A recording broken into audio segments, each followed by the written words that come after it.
자, 오늘은 8강 일곱째 나팔과 후 3년 반 대환란이라는 주제로 강의를 시작하겠습니다. 자, 일곱 번째 나팔, 후 3년 반 대환란과 일곱 금병 재앙이 있죠. 1260일 그리고 일곱 대접이라고도 하는 그 재앙이 있습니다. 자, 계시록 12장에 보면 이제 남자아이를 해산하는 이 광야의 여자 그리고 붉은 용이 등장하죠. 이제 여기서 이제 광야의 여자는 그 해와 달과 별을 갖고 있고 그 12별이죠. 이거는 이스라엘을 상징하는 거예요. 해, 달, 엄마, 아빠, 야곱과 엄마.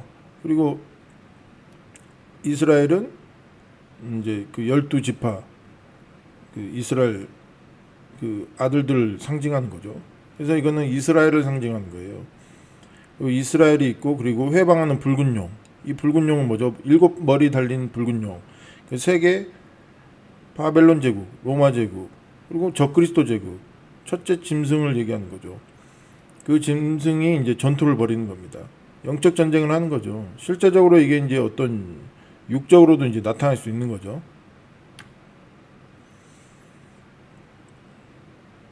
자, 이제 일곱 번째 나팔이 이게 뭐 이제 불려진 거죠. 이제 그러면서 이제 이 여자가 등장하고 남자아이가 나오고 그리고 이제 이 붉은 용이 나오는 겁니다.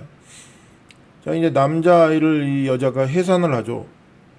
자, 이게 이제 해석을 하면 이스라엘 12지파와 관련이 있다 그랬잖아요. 그리고 이스라엘과 이 남자아이가 도대체 누구일까?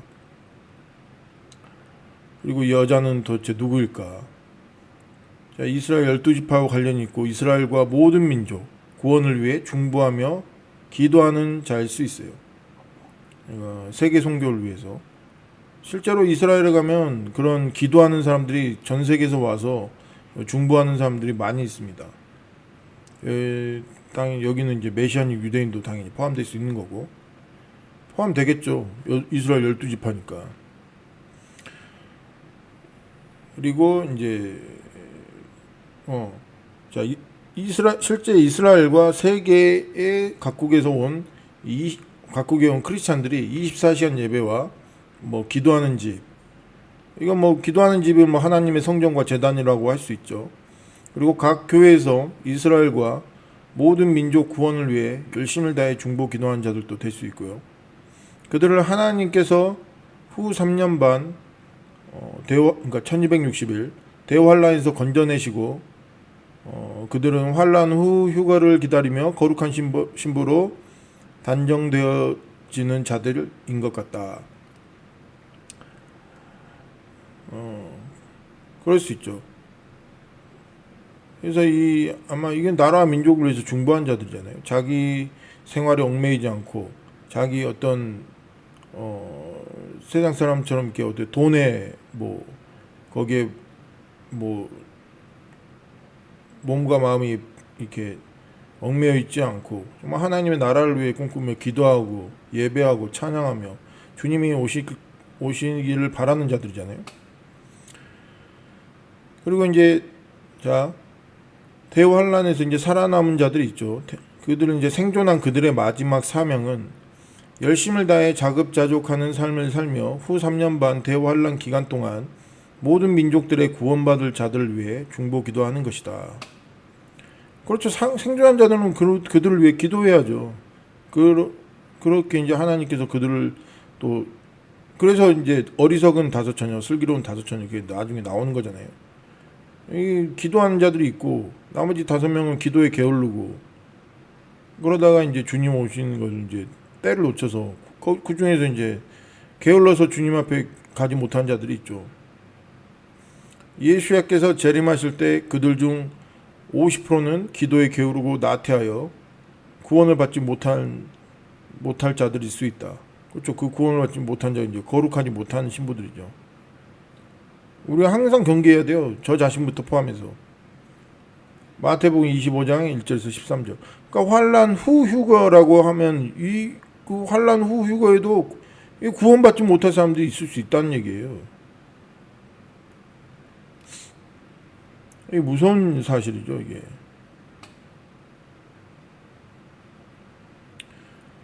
아무튼 이 여자는 이스라엘과 관련이 있다.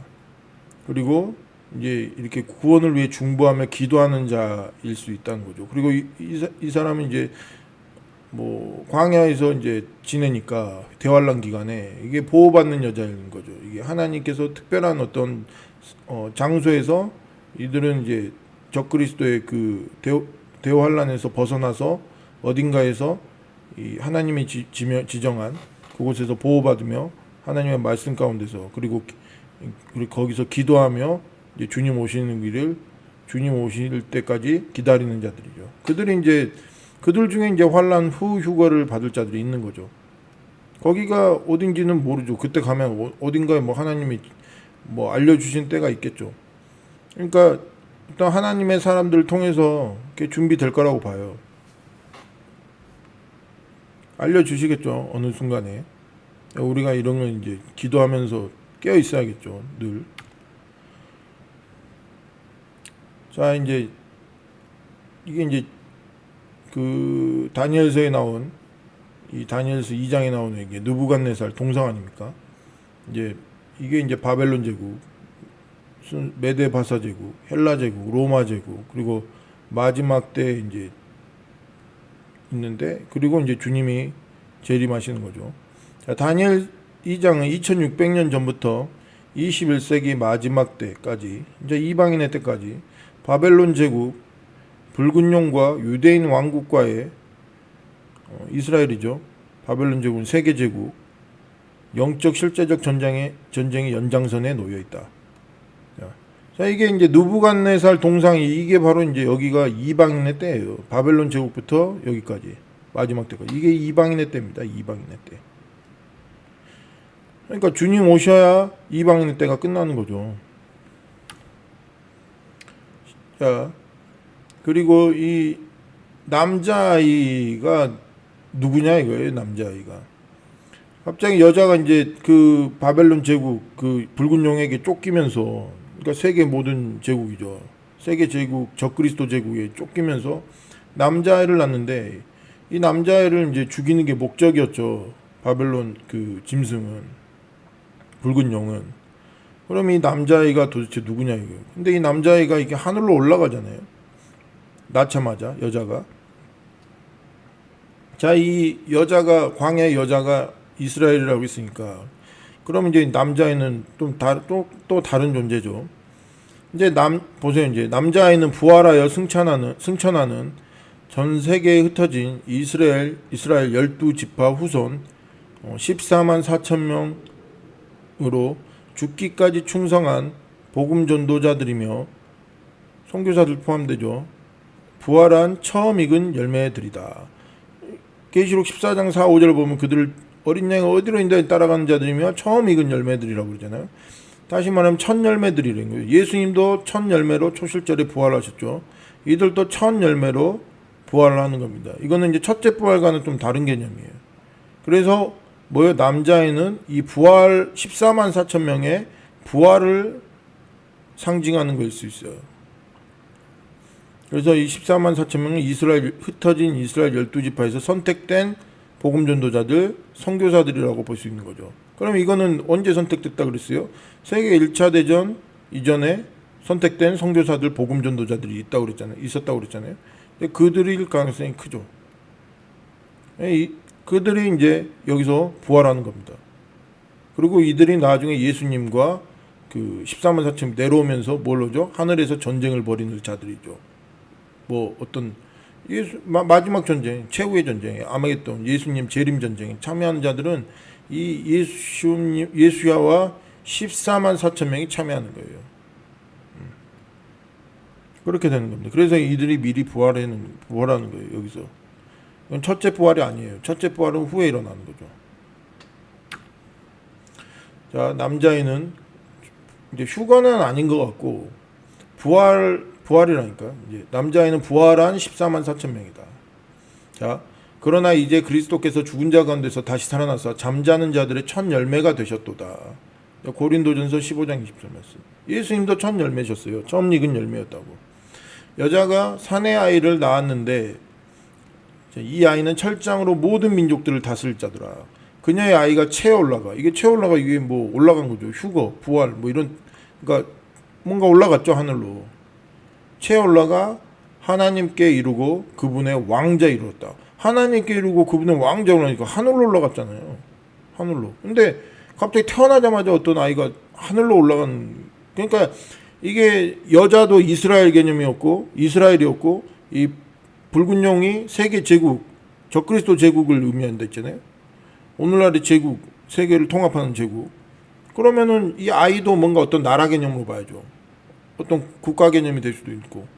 그러면은 이 아이는 도대체 뭐냐? 모든 민족을 다스릴 하늘의 지도자들을 얘기하는 거죠.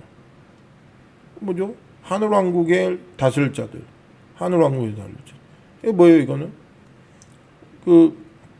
그러니까 이 흩어진 이스라엘 선교사들, 이 복음 전도자들. 이 오리지널하게 이게 선교했던 분들. 이제 그런 분들이라는 거죠. 이거 이제 지난번에 14만 4천 명 설명이 들었잖아요. 그분들일 거예요, 이게. 이들은 이제 목숨도 자기 목숨을 아끼지 않는 분들이죠. 그리고 복음에 충성했던 분들이죠. 자, 14만 4천 명이 또 어떤 분들인지 다시 한번 읽어봅시다. 자, 또 내가 바라보니 보라 어린 양께서 시온 산 위에 서 계시고 그분과 함께 14만 4천이 서 있는데 자 보세요. 어린 양께서 시온 산 위에 계시는데 그분과 함께 예수님과 함께 14만 4천 같이 서 있대. 이미 그러니까 하늘에 올라가 있는 존재들이라는 거죠. 이들은 지금 하늘에 올라가 있는 존재들 있나요? 없어요. 없어. 예수님 외에는 없어요. 하늘에 올라가 있는 존재들은 나중에 이제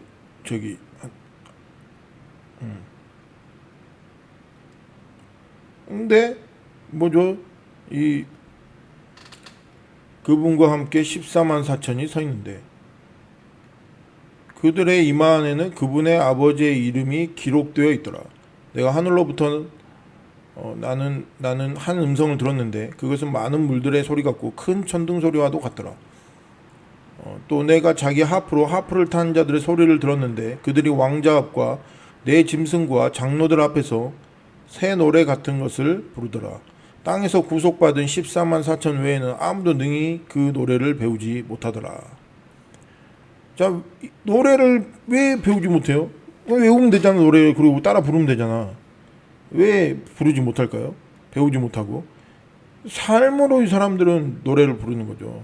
그 삶의 노래를 부르기 때문에 그 노래는 아무나 부를 수 없는 거죠. 그런 정말 복음의 삶을 살고 믿음의 삶을 살고 하나님의 길을 떠난 자들, 주를 위해 살았던 자들, 그 삶을 살았던 노래가 간증이지. 그 노래를 배우지 못한 거지. 그러니까 이런 삶을 살지 않은 사람들은 그 노래를 당연히 부를 수가 없죠. 근데 이 사람들은 말과 행동이 지켜지며 그 삶을 살았잖아. 그래서 그 노래를 배울 수 있는 거죠. 그래서 이게 아무나 배울 수 있는 게 아니죠. 이들은 여자들과 더불어 자신을 더럽히지 않은 자들이니 그들은 처녀들이니라. 이들은 어린 양께서 가시는 대로 따라가는 자들이며 사람들 가운데서 구속을 받아 하나님과 어린 양께 첫 열매가 된 자들이더라. 계시록 14장 1절에서 5절 말씀. 이런 사람들이에요. 이때는 실제로 독신을 가지는 사람들도 많이 있었죠. 왜냐하면 복음 때문에 희생하며 가면은 결혼을 못하고 간 사람들도 실제로 많아요. 있었어요. 물론 이제 결혼했다고 해서 그렇다는 꼭 그 말은 아니고 이제 거룩함을 따라가면서 이게 그러니까 음료와 더불어 그러니까 자신을 더럽히는 그러니까 이게 그 타락한 교회 그러니까 이 카톨릭과 같은 음료 그런 여자들 그러니까 그거 이제 그 음료를 얘기할 수도 있죠 여자들가. 그러니까 아무튼 하나님의 말씀을 따라서 말씀을 지키고 말씀을 따라간 자들 그리고 자신을 더럽히지 않고 거룩하게 산 자들 그 거룩을 상징하는 거죠. 그런 사람들이 이 처녀들이라고 표현을 해놓을 수 있죠. 거룩한 신부들이죠 결과적으로는. 어린 양께서 그들의 특징이 있죠. 어린 양께서 가시는 대로 따라가는 자들 이런 사람들의 특징을 갖고 있어요. 실제로 이렇게 살았고 그러니까 이런 노래를 부를 수 있는 거죠. 이 새 노래를 부를 수 있는 거죠. 14만 4천 명은 정말 믿음의 사람들이고 복음을 전하는 사람들이고 어린 양을 어디로 인도하니 따라가는 지금 같으면 오늘날 같으면 하나님이 미전도 종족 가운데 가는 선교사들 정말 그곳에서 목숨 걸고 죽음을 두려워하지 않고 복음을 증거하는 하나님의 사람들, 그런 사람들이라고 할 수 있죠. 자, 미가엘 군대와 아담과 하와를 속인 이의 뱀, 마귀, 자, 용의 군대가 하늘에서 쫓겨난다. 자, 이 남자아이가 올라가니까 이제 쫓겨나는 거죠. 이제 하늘 군대 14만 4천 명이 서 있으니까, 서게 되니까 이제 그때 이제 이 마귀가 쫓겨나는 거죠.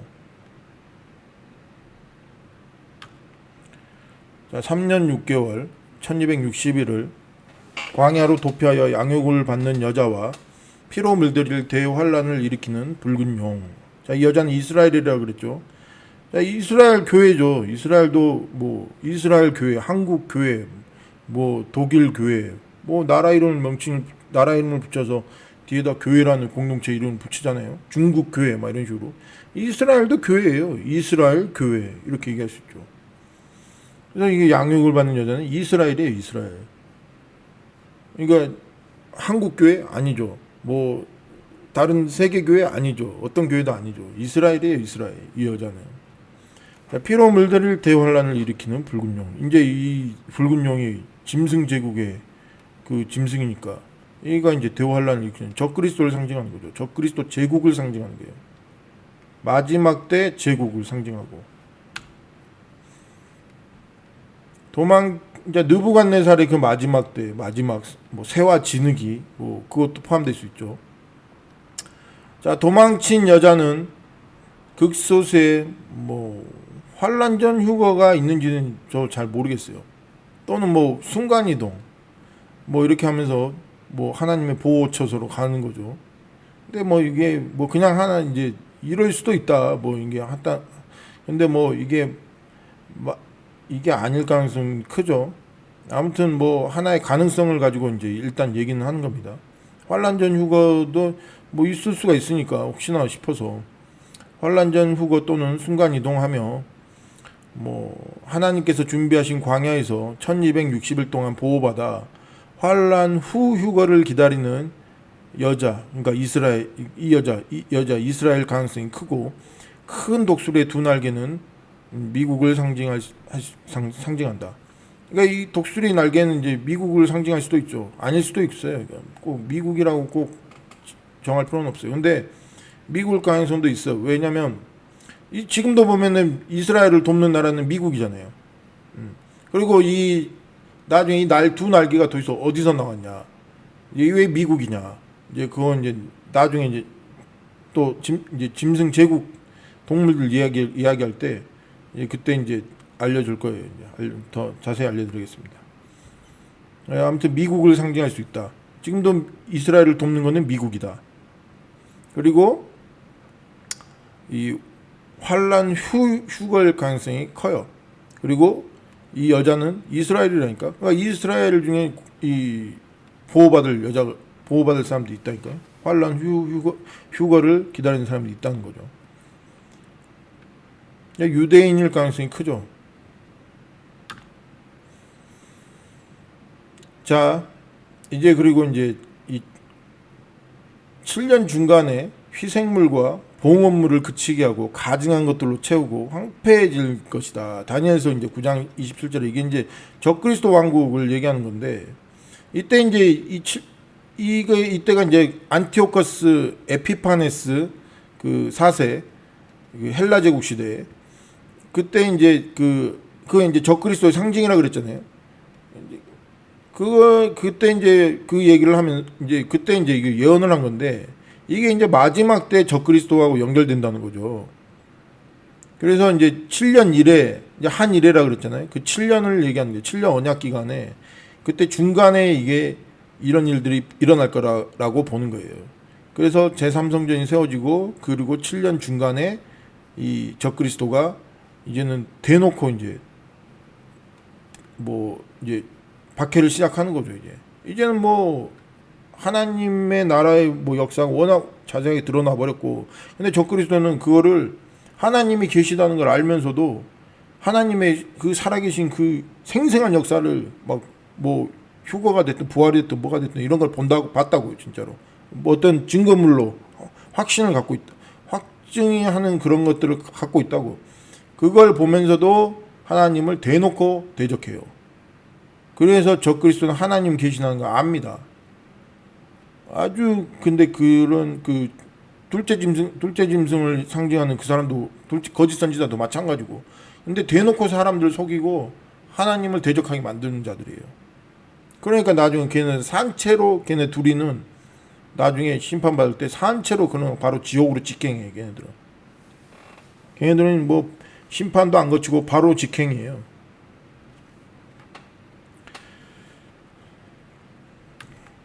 자, 예루살렘 제3성전에 멸망에 가증한 것이 세워지면 이스라엘에 있는 자들은 도망가야 한다. 자, 마태복음 24장 15, 22절을 보면 이때 이제 유대에 있는 자들은 도망가라는 표현이 있어요. 산으로 도망가라고. 실제 이제 도망가겠죠. 도망가는 자도 있겠죠. 그리고 이제 이때가 이제 다니엘서 12장 1절에서 말하는 그 야곱의 대환란 때 이스라엘의 그 역사상 가장 큰 환란이 있을 그 기간을 얘기하는 겁니다. 그때를 얘기하는 게 바로 이 환란을 얘기하는 거예요. 대환란. 이 시점은 사실상 모든 민족들에게 복음이 전해졌고 이때 이제 복음이 다 전해졌어요. 이제 그리고 하나님의 살아 계시다는 게 증거로 생생하게 다 보여졌습니다. 그리고 내 주변의 이웃과 사람들에게 표를 받지 말고 예수를 믿으라고 하며 도망가야 한다. 근데 이제 표를 받은 자들에 한해서는 이 사람들은 이제 뭐 가능성도 없어요.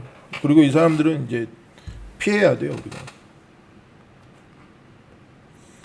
자, 여기서 한때, 두때, 반때라는 개념이 나오죠. 자, 이제 한때는 1년이라고 봅니다. 그러니까 한때, 두때, 반때, 1년, 2년, 6개월. 그러면 3년 6개월이 되죠.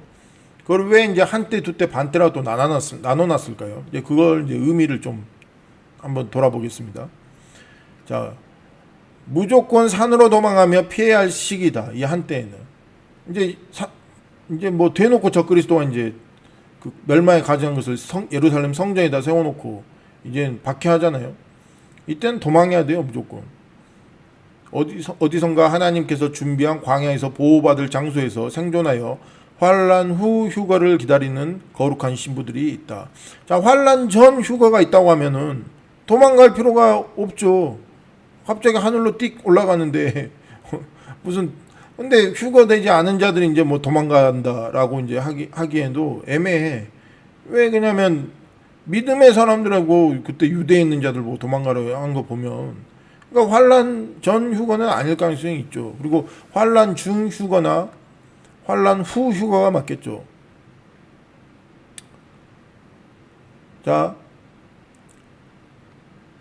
이 시기는 짐승의 표를 강제로 받고 전 세계를 장악한 시대로 AI 우상과 첫째 짐승, 이제 AI 우상, 이제 적그리스도를 닮은 그런 우상도 만들죠. 첫째 짐승, 이제 로봇 우상이겠죠. 첫째 짐승, 적그리스도에게 강제로 경배를 시작한다. 이제 한때 그런 일들이 있을 거고, 그다음 두 때 보세요. 두 때 2년쯤 이게 이제 극심한 환란의 시기로 표를 받지 않거나 AI 우상과 첫째 짐승에게 경배하지 않는 자들의 피와 살육의 날로 가득한 대학살의 시대이다. 이때 생존한 공동체에 들어가지 못한 성도들은 그렇죠. 이제 뭐 하나님께 보호받는 그 생존 공동체에 들어가지 못한 자들이 있죠. 그 성도들은 대부분 이 시기에 죽임을 당할 것이다. 하나님께서 그렇게 말씀하셨죠. 이때부터 죽는 자들은 복이 있다. 그렇게 말씀하셨죠. 그러니까 죽는 자들도 많이 있죠. 이 시기에 하나님께서 태양의 속도를 높여 시간이 감해지는 현상이 일어날 것이다. 마태복음 24장 21절 22절 말씀. 하나님이 이게 감해준다고 했죠. 환란이기에 너무 극심하니까 많은 사람들이 하나님의 사람들이 고통받았고 그때 너무 심하니까 그때 이제 하나님의 사람들 때문에 하나님께서 뭐라고 해요? 이게 감해주신다 그랬어요. 근데 그 감해주는 거는 어떻게 감해줄까요? 그러니까 하루가 24시간이잖아요. 그러니까 감해주려면은 날짜가 1260일 정해져 있어. 그러면 날 일수가 줄어들지는 않죠. 이미 정해져 있으니까 그거는. 그러면 근데 이게 시간이 감해질 수 있죠. 왜? 태양이 빠르게 돌면은 24시간이 갑자기 18시간 만에 돌아버려. 24시간이 12시간 만에 돌아버려. 그러면은 하루 주기가 빨라지기 때문에 하루 주기는 그 태양이 한 바퀴 돌고 원 상태로 돌아오는 게 바로 이제 하루의 기준이기 때문에 태양의 속도가 빨라지면은 시간이 감해지면서 사실상 하나님께서 감해주는 거죠. 감해주게 되는 거죠. 그래서 태양이 빨라질 거라고 보는 거예요. 시간이 빨라지는 거죠. 그렇게 하면 어차피 일수는 그대로 남아있죠. 정해져 있죠. 자, 그리고 반 때 6개월. 자, 첫째 짐승의 권세가 내 외부 분열로 인해 세계 통치권을 잃어가고 첫째 짐승의 통치 이후 1260일 3년 6개월이 지난 때 하나님의 개입에 의해 예루살렘이 해방될 것이다. 첫째 부활이 일어나고 7 금병 재앙이 일어나는 시기일 가능성이 크다. 자, 얘는 적그리스도는 예루살렘의 통치권이 1260일로 정해져 있어요. 하나님께서 그렇게 정해놨어요. 그렇기 때문에 언젠가는 예루살렘이 적그리스도에게서 해방될 거예요. 이 1260일이 지나면은. 그러면은 이게 어떤 이 반때 안에 어떤 사건들이 있다는 거죠. 어떤 하나님의 그 섭리에 의해서. 그때 이제 이 짐승의 권세를 잃어가는 거죠. 예루살렘 통치권도 완전히 잃어버릴 거고. 그럼 예루살렘에 뭔가 독립이 일어나겠죠. 그때 이제 실제로 이제 그 헬라 제국 시대에도 이 에피파네스 에피파네스 4세가 걔도 예루살렘 통치를 했다가 나중에 예루살렘의 통치권을 잃어요. 그래서 예루살렘에 다시 쳐들어갑니다. 그 예루살렘을 다 정복하기 위해서. 근데 뭐요? 그때 이제 망하죠, 완전히. 근데 그때랑 비슷할 거란 거예요. 여기도 이제 아마겟돈으로 가면서 들어가면서 망하잖아요. 예수님 재림하시면서. 그러니까 그때도 이제 그 마카비 그 하스몬 왕조가 세워지면서 그 이제 안티오코스에게서 완전히 독립을 하는데 그때 그러면서 성전을 회복시키잖아요. 그때 제2성전에 있던 그 제우스 신상을 제거해 버리면서 그 성전 그 거룩하게 하는 성전을 다시 깨끗하게 하죠. 그걸 이제 수전절이라고 그러죠. 그때 그 절기를 가지고 이제 그런 일들이 예루살렘에 또 한 번 일어나는 거죠. 그래서 이거는 이제 어떤 식으로 일어날지는 우리는 모르죠. 근데 그렇게 될 거라는 거예요. 그리고 첫째 부활이 일어나고 7 금병 재앙이 일어나는 시기일 가능성이 크다. 그럴 수 있죠. 그리고 자, 이제 적그리스도에 대해서 짐승 제국에 대해서 잠깐 좀 나누겠는데 이것도 중요합니다. 자, 이 계시록 13장에 보면 이 적그리스도 첫째 짐승이 어디서 나오냐면 바다에서 나온다 그래요. 자, 바다에서 올라오는 첫째 짐승, 적그리스도죠. 자, 왜 갑자기 바다에서 올라온다 그럴까요? 왜냐면 바다는 옛날에 그 유럽에서 대항해 시대에 이런 말들이 유행했어요. 바다를 제패하는 자가 세계를 제패한다. 이런 말들이 나왔어요. 즉 바다를 제패한다는 것은 즉 해양 제국을 얘기하는 거예요. 그러니까 유럽이 당시에 바다를 다 다니면서 대항해 시대를 막 만들어가면서 해양 제국 시대를 열었잖아요. 그러니까 해양 제국이에요. 해양 제국. 그래서 바다는 거기서 유럽 제국들은 그래서 뭐요? 영국, 뭐 네덜란드, 뭐 포르투갈, 스페인, 뭐 다 바다 제국들이잖아요. 바다 해양 제국이에요. 프랑스도 뭐 그러면서 이제 나갔고 영국 뭐 다 포함해서 다 바다 제국을 얘기하는 겁니다. 그래서 바다 해양 제국. 그래서 뭐예요? 이건 유럽을 얘기할 수 있죠. 대서양 지중해 뭐 해양 제국이 있는 그쪽 나라죠. 그래서 유럽에서 나올 가능성이 커요.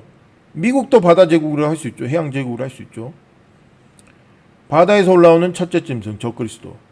근데 이제 이렇게 생겼죠. 7머리를 하고 이게 표범의 이 형상을 하고 이게 발은 이게 곰 형상, 곰. 입은 사자 입. 그리고 뿔이 10뿔이 있고. 자, 여기서 이제 상처 입은 머리가 하나 등장하죠. 이 머리는 짐승의 권력이나 통치 체계의 일시적인 약화 또는 쇠퇴를 상징할 수 있다. 또 혹은 특정 인물이나 세력이 몰락했다가 다시 부활하는 것을 의미할 수도 있다. 죽게 된 것 같더니 이는 겉으로는 죽은 것처럼 보이지만 실제로는 죽지 않았다는 것을 나타낸다. 즉 겉으로는 힘을 잃은 것처럼 보이지만 실상은 여전히 강력한 힘을 가지고 있다는 의미이다. 상처가 나음에 죽은 것처럼 보였던 머리가 다시 회복되는 것은 짐승의 권세가 다시 강력하게 회복됨을 의미한다. 이 부분은 짐승이 치명적인 상처를 입고도 다시 살아나 온 세상을 놀라게 한다는 점을 강조한다. 온 땅이 놀랍게 여겨 짐승을 따르니라. 상처가 회복된 짐승의 모습을 보고 온 세상 사람들이 경외심과 두려움을 느끼며 그를 따르게 됨을 보여준다. 이는 짐승의 권세와 능력이 얼마나 막강한지를 보여주는 장면이다. 온 땅 이게 세계가 다 놀랍게 여기고 그 짐승을 따른다는 거죠.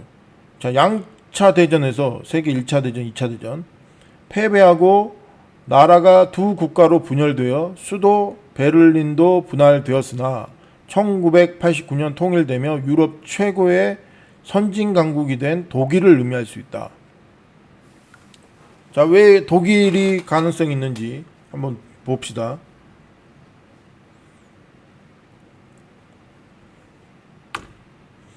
자, 세계 2차 대전 이후 폐허로 변했죠, 독일이. 독일 수도 베를린 모습입니다. 그때 당시에. 완전히 이렇게 초토화됐죠. 그리고 이제 세계 2차 대전도 독일이 일으켰잖아요. 1차 대전도 독일이 일으킨 거나 다름없죠. 자, 2차 대전 후 독일 분리 상황. 자, 그 머리가 상처를 입었다고 하니까 자, 2차 세계대전 패배 후 열강들에 의해 분리된 독일, 동서독, 자유진영, 자유, 공산진영, 평등, 이렇게 자유진영과 공산진영으로 나눴죠. 자, 이게 독일의, 당시 독일의 지도였는데, 이렇게 영국이 이쪽 통치, 미국이 이렇게, 여기는 소련, 여기는 프랑스, 이렇게 해서 이제 독일이 이게 완전히 분리됐죠. 이렇게 열강들의 통치를 받았어요. 2차 대전 끝나고 나서. 상처를 입었죠. 이런 식으로 보면. 그리고 이것도 있죠. 자, 이게 동베를린, 서베를린. 이게 수도 베를린의 분리 상황. 안에 베를린 수도 내에서도 여기가 소련, 절반은 이게 소련의 통치를 받았고, 여기는 보세요. 프랑스, 영국, 미국. 이게 따로 분리돼서 수도도 이렇게 통치를 받았어요. 이거 보면 수도가 여기 있습니다. 여기 있는데 이렇게 또 수도도 따로 받았어. 동베를린 안에 있다니까요. 여기. 아니, 동베를린 안에 있다. 여기 동독 안에 있다니까. 동독 안에. 이게 무너진 거죠. 나중에 통일이 되잖아요. 베를린 담장이 무너지면서. 동독 안에 이게 베를린이 있었어. 자, 베를린 장벽이 무너지며 독일이 통일되죠. 1989년에. 자, 이걸 그렇게 해석할 수 있다는 거죠. 치명적 상처가 나온 걸로. 그리고 독일은 이때부터 뭐가 됩니까? 유럽 최고의 경제 강국이 되며 유럽연합의 사실상 리더국이 되죠.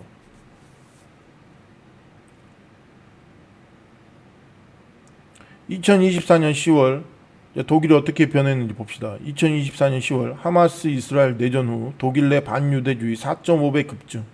한 해 4,060건. 자, 신나치주의 부활 가능성. 이슬람 이민자들이 많은 국가. 프랑스하고 독일이 이슬람 이민자가 제일 많아요. 근데 독일 내 반유대주의가 엄청 급증하고 있죠. 자, 독일은 이스라엘에게 사과도 하고 이렇게 많이 했어요. 그렇지만서도 나중에 이런 이슬람 이민자들에 의해서 독일이 또 다시 바뀔 수 있죠. 바뀔 수 있다는 걸 의미하는 거죠.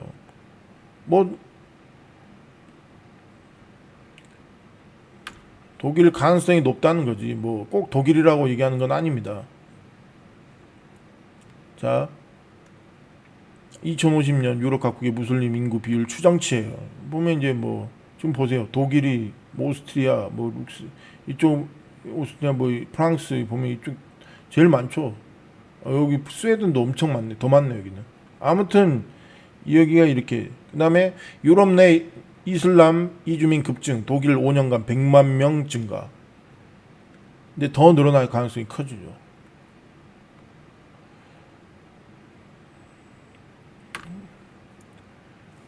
붉은 용 이제 세계 제국이죠. 이게 적그리스도 제국. 붉은 용에게 세계 통치 권세를 받는 첫째 짐승 적그리스도. 다니엘서 7장 8절 이제 뭐 작은 뿔 이렇게 또 나오는데 적그리스도를 상징하는 거예요. 자, 이 보면 이제 이 네 바람이 대해 바다죠. 엄청 큰 바다라는 거죠. 대해 위에서 다투어 불며 이거를 예전에 그 첫째 나팔 둘째 나팔 얘기할 때 그때도 네 바람이 네 천사가 네 바람을 잡고 있죠. 그러다가 이제 불잖아요. 그게 이제 그러면서 이 세계 양차 대전이 일어나죠. 첫째 나팔 둘째 나팔. 이제 그것과 요것도 연관이 될 수 있어요. 이 다니엘서하고도 네 짐승이 바다에서 올라온다. 자, 네 짐승이 바다에서 올라오는데 이 해양 제국을 의미한다 그랬잖아요. 이 첫째 짐승이 이제 도대체 뭔지 봅시다. 첫째 짐승이 아니고 여기서 이제 네 짐승이 나오는데 첫 번째 짐승. 자, 다니엘서 7장은 자 21세기 역사 예언으로 계시록 13장에서 말하는 첫째 짐승의 등장이며 그는 미국 유럽 배경에서 나올 가능성이 크다. 자, 왜 그렇게 되는지 봅시다. 다니엘서 이 7장이 왜 20에서 21세기 역사 예언이냐? 다니엘서 7장은 전통적인 해석으로는 바벨론, 바사, 헬라, 로마 그렇게 해석을 했어요. 그런데 아니라는 걸 알 수 있어요. 이게 다른 예언이라는 걸 알 수 있어요. 그래서 이거는 이제 21세기 역사 예언이에요. 미래에 일어날 일이었지 그때 당시에 일어난 일이 아니라는 거죠. 자, 왜 그런지 한번 봅시다. 네 바람은 자, 큰 전쟁, 세계 대전을 상징한다 했잖아요. 그럼 자, 보세요. 다니엘서 7장 2, 3절. 다니엘이 진술하여 이르되 내가 밤에 환상을 보았는데 하늘에 네 바람이 큰 바다로 몰려 불더니 큰 짐승 넷이 바다에서 나왔는데 그 모양이 각각 다르더라. 자, 이 다니엘서 7장에 대해서는 해석이 나오지 않아요. 그리고 다니엘도 여기에 대해서는 설명도 하지 않아. 천사도 여기에 대해서는 이 내용에 대해서는 설명하지 않아요. 자, 다니엘서 2장이나 뭐 그 예언에는 이제 천사가 나중에 설명을 해주잖아요. 그러면서 이제 그게 바벨론이고 바사고 헬라고 로마라는 그거를 미래 역사를 얘기를 해주잖아. 근데 여기서는 이 예언에 대해서는 이게 다니엘이 번민했다고만 나오지 뭐 천사가 설명해 주는 것도 나오잖아요. 근데 이게 후대 역사가들이 이걸 보면서 이거를 바벨론, 바사, 헬라, 로마 제국이라고 해석을 했어요. 근데 이 해석이 아니라는 걸 알 수가 있어요. 자, 보세요. 자, 이 해석은 첫 번째 짐승이 이 영국의 상징 사자였잖아요. 이 영국을 얘기할 수 있어요. 그러니까 잉글랜드, 뭐 브리타니아 제국, 대영 제국의 상징이에요. 자, 보세요. 브리튼 연방국기잖아요. 이게 네 개가 합쳐져서 이제 연방국기잖아요. 이게 대영 제국을 상징하는 깃발이죠. 이게 잉글랜드 깃발이고. 자, 이제 영국, 뭐 스코틀랜드, 이거 웨일스, 이게 아일랜드 깃발. 이 네 개가 합쳐져서 이제 이거 영국 깃발, 이게 대영 제국 깃발 이게 되는 거죠. 그래서 영국을 연방국가라는 표현을 하기도 하고. 자, 이게 대영제국 시절에 해가 지지 않는 나라라고 이제 대영제국 역사 이제 해가 지지 않는 나라라고 불렸잖아요. 왜 해가 지지 않는 나라였냐면 이게 이제 전 세계 이게 다 빨간 거 있죠. 여기가 다 영국 땅이었어요. 이 대항해 시대에 막 미친 듯이 식민지 개척을 한 거지. 그래서 보세요. 영국은 해가 졌을 때 여기는 해가 안 져. 여기도 해가 안 져. 막 여긴 또 해가 뜨면 여기는 해가 지고 막. 그러니까 그래서 영국을 해가 지지 않는 나라라고. 왜냐면 전 세계 영토가 이렇게 제일 많은 나라고.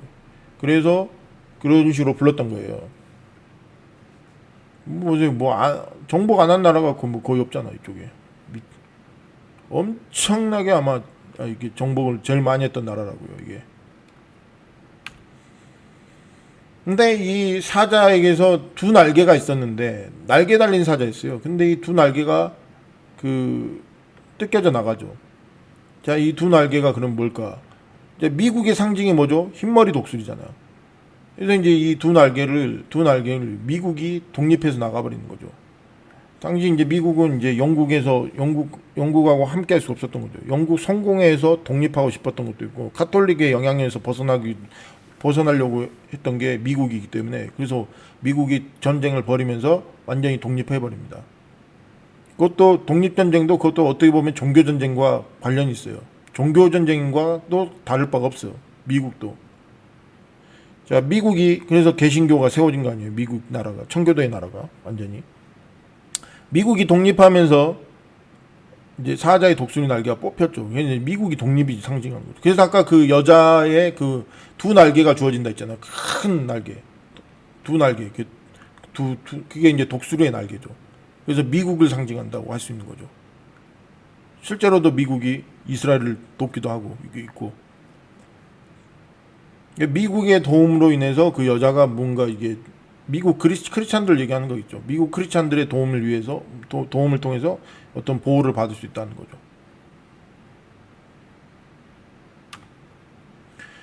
자, 이게 이제 영국에 의해서 이제 유나이티드 킹덤이라고 하죠. 영국에 의해서 이제 독립한 나라들입니다.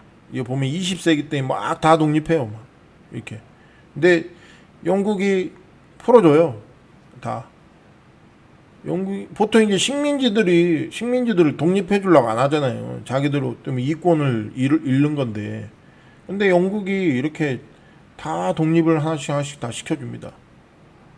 다 뭐죠, 평화적으로. 그러니까 뭐예요? 이게 뭘 뜻하냐? 이 말씀에 보면 사람의 마음을 가진다고 나와 있어요. 이 사자가.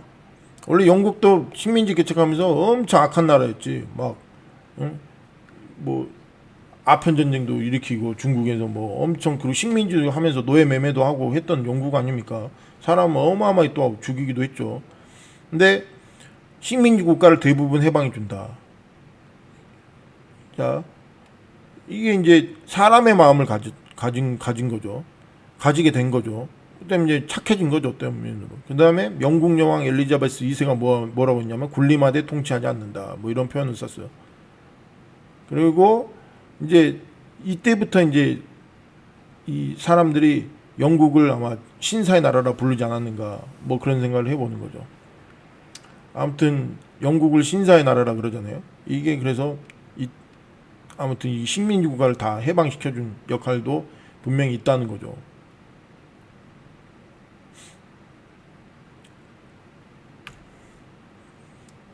자, 첫 번째는 그래서 대영 제국을 상징한다. 그 다음에 러시아의 상징.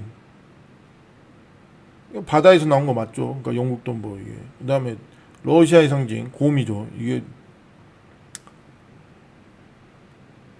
이건 러시아, 소련, 러시아라고 하시죠. 자, 보세요. 곰인데 두 번째 이거. 자, 러시아. 그 다음에 자, 여기 보면 말씀해 보면 한쪽에서 몸을 일으켜 이 곰이 한쪽에 몸을 일으켜 세워서 많은 고기를 먹는다고 나와 있거든요. 자, 이제 보면 이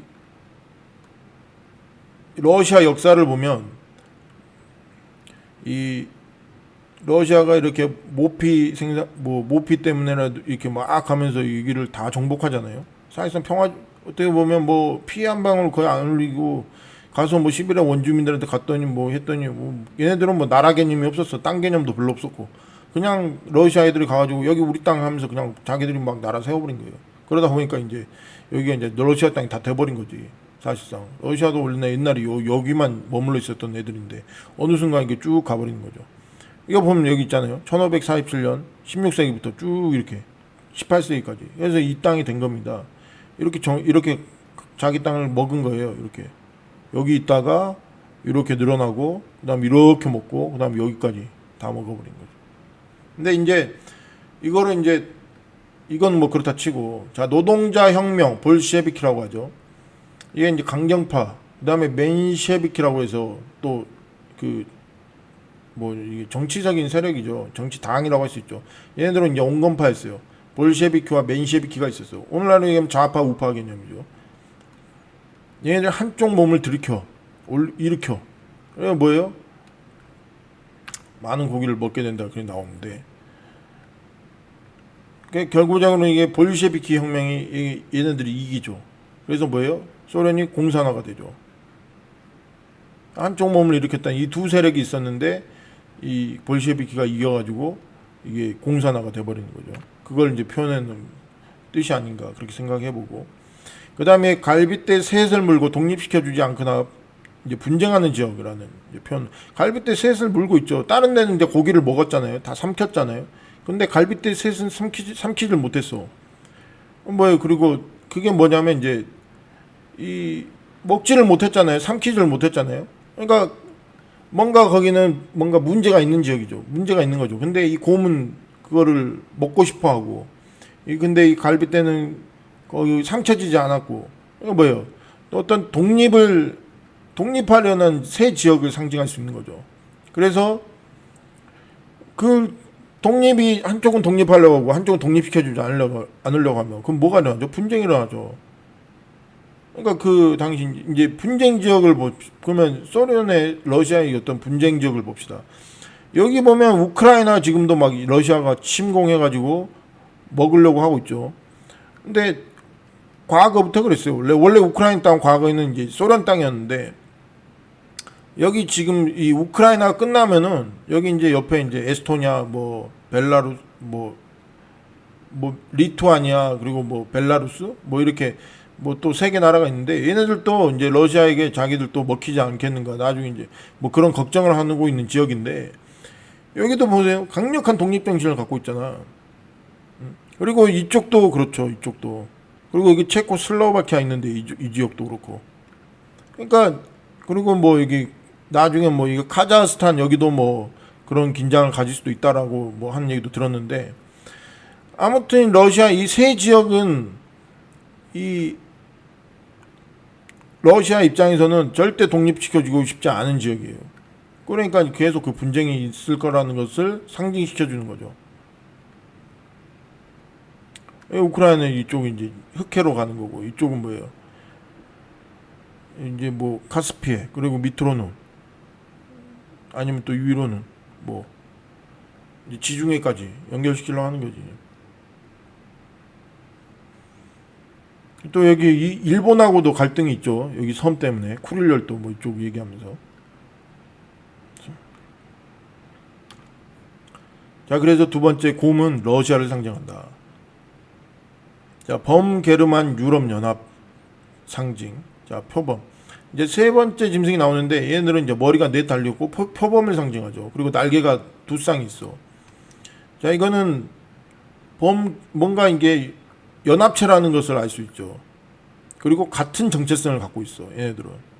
근데 보세요, 얘네들은 이 범게르만 유럽 연합이라고 EU 상징. 세 번째가 바로 EU 상징이라고 이제 정의를 했는데, 이제 표범이고, 이게 게르만족이 이제 뭐 표범하고 관련이 있다라고 그렇게 얘기하더라고. 그래서 아무튼 그렇다 치고, 한번 왜 얘네들이 이제 EU인지 유럽 연합인지 봅시다. 자, 서로마 제국 멸망 직후 세워진 게르만 국가들. 자, 이제 게르만족들이 여기 다 들어와가지고 이제 서유럽을 다 정복을 했어. 그러니까 이 서로마, 그러니까 여기가 지금 다 저거 아닙니까? 그 지금의 현재 유럽 연합이 있는 지역들 아닙니까? 유럽 연합이 사실상. 그리고 통치권을 누가 갖고 있어요? 여기 다 이게 여기 프랑크 왕국, 뭐 이게 고트 왕국, 이게 다 이게 게르만족들이에요. 여기 다 게르만족들과 관계가 있어요. 프랑스, 독일, 뭐 이탈리아 포함해서 뭐 이게 다 이제 게르만족들이 다 여기 다 장악해 갖고 있다고. 그래서 사실상 게르만 지역이나 다름없다. 그래서 게르만 국가들이 서유럽을 다 장악하고 있다. 그래서 그 네 마리 그 네 머리의 짐승은 게르만과 연관이 있다. 그리고 네 번째 짐승이 아까 7머리 갖고 있는 그 독일이라고 상징을 했잖아요. 이게 이제 얘네들이 네 머리를 갖고 있는 게 독일이죠. 그리고 그 중에 하나가 상처를 입었죠. 베를린 상처, 뭐 독일 상처, 독일, 프랑스, 이태리, 뭐 하나의 나라가 또 뭐 있을까?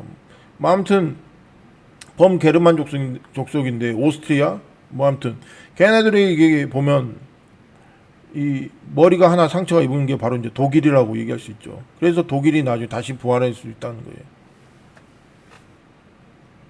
보면 이제 이렇게 범게르만족. 그 날개는 로마의 상징 독수리. 그리고 뭐 프랑스는 닭이 있잖아요. 닭 상징이죠.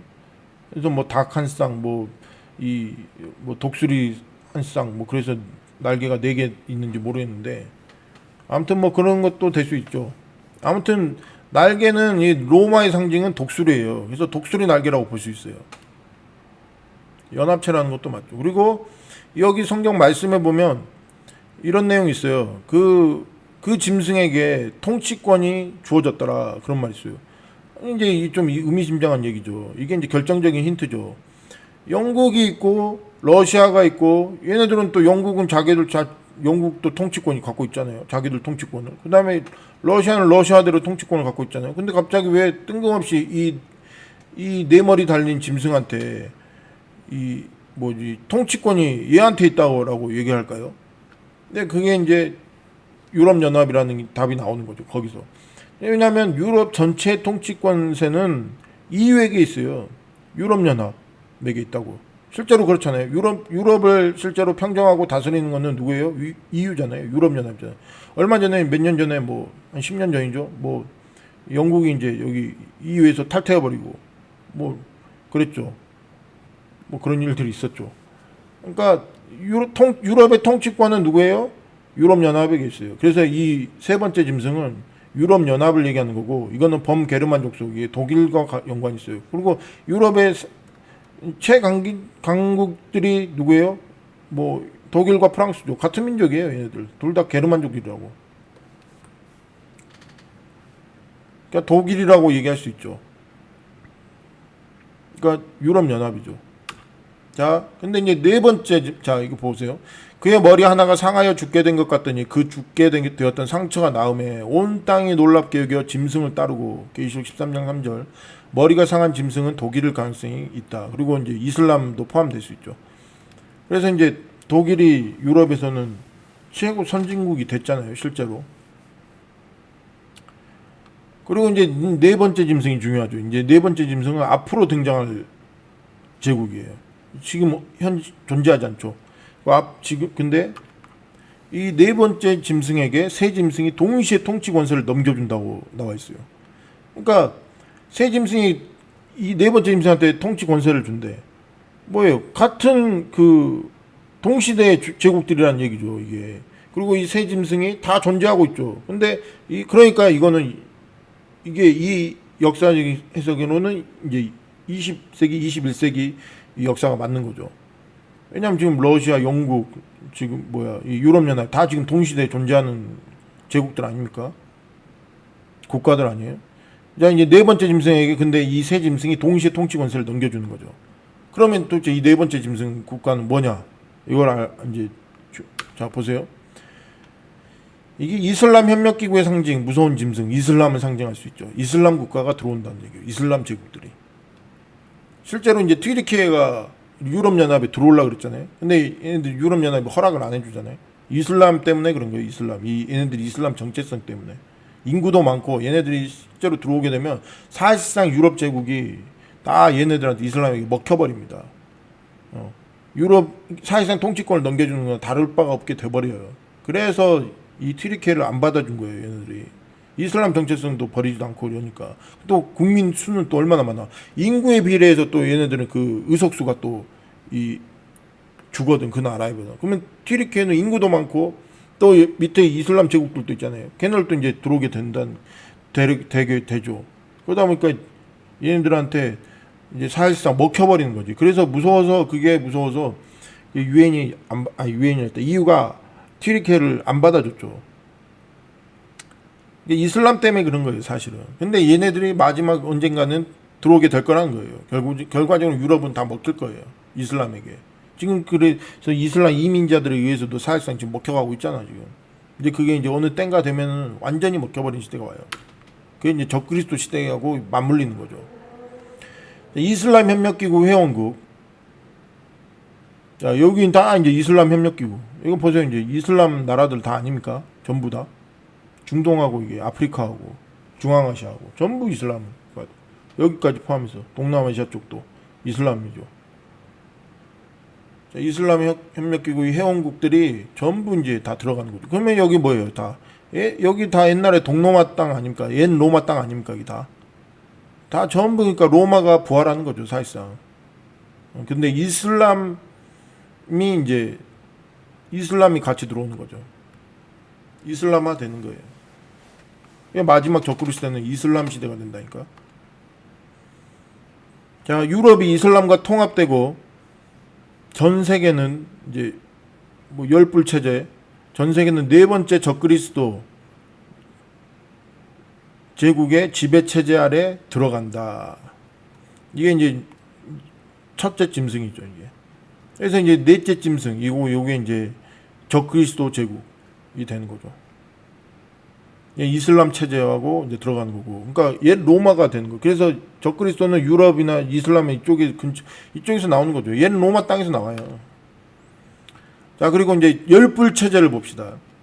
예전에 그 1974년에 로마 클럽에서 발표한 열불 세계 지배 체제 계획, 신세계 질서 완성 체제. 실제로 1974년에 이 로마 클럽이라는 곳에서 이런 거를 계획을 했어요. 그래서 발표를 했어. 보면 딱 진짜 이상하게 10개 체제로 딱 나눠놨어. 놀랍게도. 여기 미국이 북미 지역을 이게 1번, 유럽을 2번, 뭐 3번 여기 동아시아, 4번 뭐 이런 식으로 남아프리카, 여기 호주 이렇게 뭐 5번 뭐 러시아 뭐 이런 식으로 해서 10개 체제로 다 나눠놨다고요. 그래서 이게 열불 체제가 이게 아닌가. 그럼 뭐 전 세계 다 들어갔잖아요. 전 세계 지배 체제지 사실상. 그래서 이게 맞을 가능성이 커요. 그리고 이 로마 클럽이 뭔가 하면 이게 로마 클럽이 지금의 다보스 포럼 있죠. 그게 어떻게 보면 전신 클럽이에요, 이게. 그 전에는 이제 로마 클럽이라고 하면서 모임이 있었는데 그게 모임이 커지면서 나중에 이제 다보스 포럼이라는 이제 그걸로 바뀐 거죠. 막 해년마다 하잖아요. 다보스 포럼. 세계 지식인들이 막 다 모여가지고 정치, 경제 뭐 어떤 지도자들 다 모여가지고 우리나라 재벌들도 다 가잖아요. 자, 이제 둘째 짐승. 이제 첫째 짐승은 이제 적그리스도는 저거고 이제 둘째 짐승 거짓 선지자라고 하는 이제 둘째 짐승이 있죠. 그러니까 적그리스도 같은 애들은 짐승은 이제 첫째 짐승, 둘째 짐승 두 명이에요, 두 명. 이런 협력자죠. 자, 얘는 이제 땅에서 올라오는 둘째 짐승. 땅에서 올라온대. 첫 번째는 바다에서 올랐는데 두 번째는 땅에서 올라와요. 왜 땅에서 올라온다고 얘기할까요? 땅은 대륙 제국을 의미해요.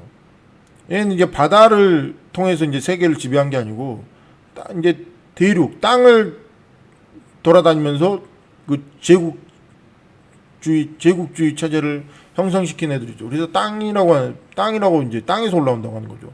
이게 이제 중동 제국하고도 연관이 될 수 있죠.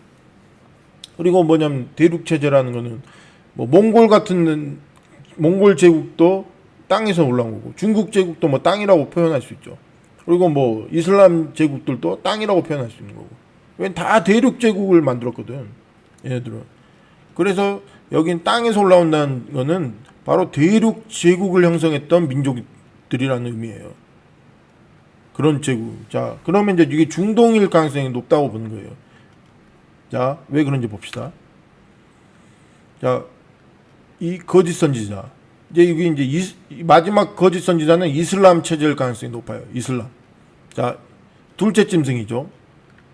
자, 이게 둘째 적그리스도죠, 이게. 그러니까 이것도 적그리스도지, 이놈도. 자, 얘가 큰 이적을 보이며 이슬람과 가톨릭 개신교를 토대로 이제 뭐 이슬람과 가톨릭 개신교가 이게 섞이면은 뭐 크리슬람이라고 불릴 수 있죠. 크리슬람을 토대로 모든 종교 통합을 추구하나 이슬람이 가장 큰 중추적인 역할을 맞는다.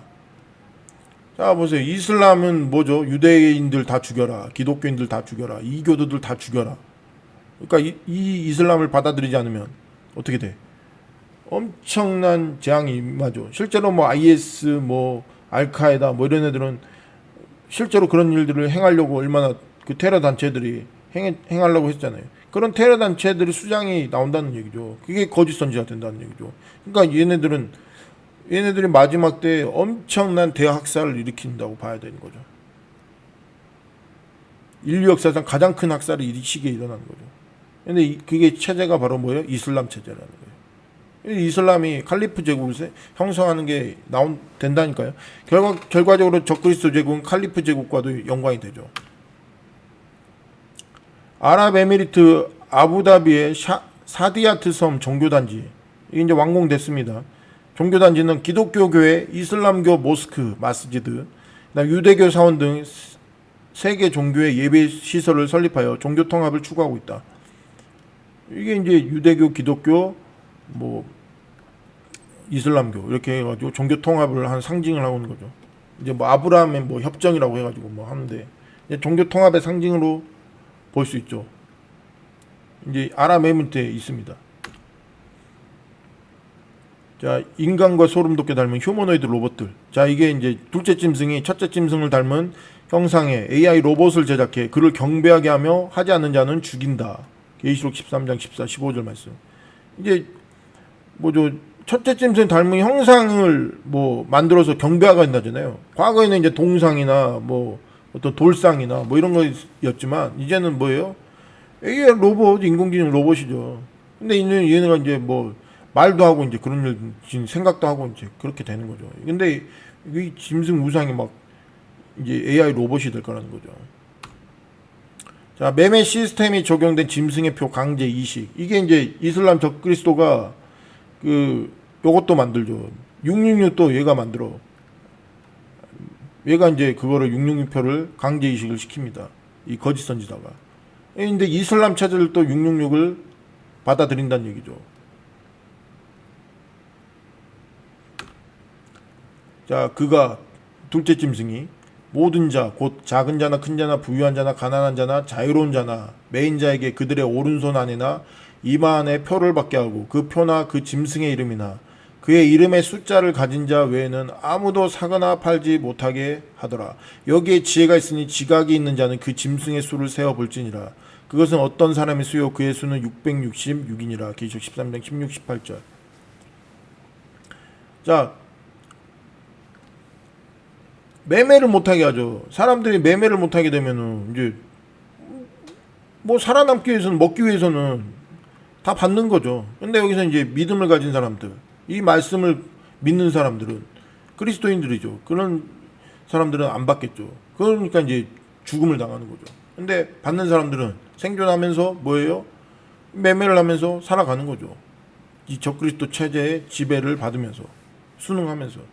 근데 보세요. 여기 또 하나 이게 보면 오른손 안에나 이마 안에 표를 받게 하고, 그러니까 이마 안이나 오른손 안에. 왜 근데 여기서 중요한 거는 왜 왼손은 안 들어갈까요? 이게 하나의 힌트가 있습니다. 오른손, 왜 오른손이야 돼? 왼손은 안 돼? 뭐 오른손 왼손 염삼 이마 안에 받겠죠. 근데 둘 중에 하나 선택하겠죠. 오른손이나 이마나. 왜 오른손은 그러면 안 되고 왼손에 박으면 안 될까? 자 보세요. 뭐 아무튼 뭐 이건 제레드 쿠셔너는 뭐 그냥 하나 뭐 이 사람이 뭐 666 빌딩을 갖고 있으니까 그래서 한번 넣어봤고, 이 사람도 뭐 적그리스도 후보가 될 수도 있는 거죠. 뭐. 자, 이거는 이거 나중에 제가 설명드리겠습니다. 왼손 오른손 이거는 나중에 또 나올 거예요. 이 열불 체제라는 거는 또 10명의 지도자가 나온다는 얘기예요. 그 세계 각 지역마다 10개 체제를 나눠놨잖아요. 10개로 나눠놨잖아요. 당연히 열 체제에서 또 10명의 또 지도자가 한 명씩 또 세워지겠죠. 그게 이제 그놈들도 이제 적그리스도와 같은 사상을 가진 애들이죠. 그건 악랄한 애들이죠. 뭐 히틀러 같은 애들이 한 10명 더 나온다는 얘기지. 스탈린 뭐 과거에도 있었잖아요. 스탈린, 마오쩌둥, 히틀러, 뭐 무솔리니 뭐 이런 애들 학살자들 막 엄청 나오잖아. 그런 애들이 연대 체제를 이루는 거죠. 그런 애들이 히틀러 같은 인물이 10명이 더 나온다고 생각하면 돼요.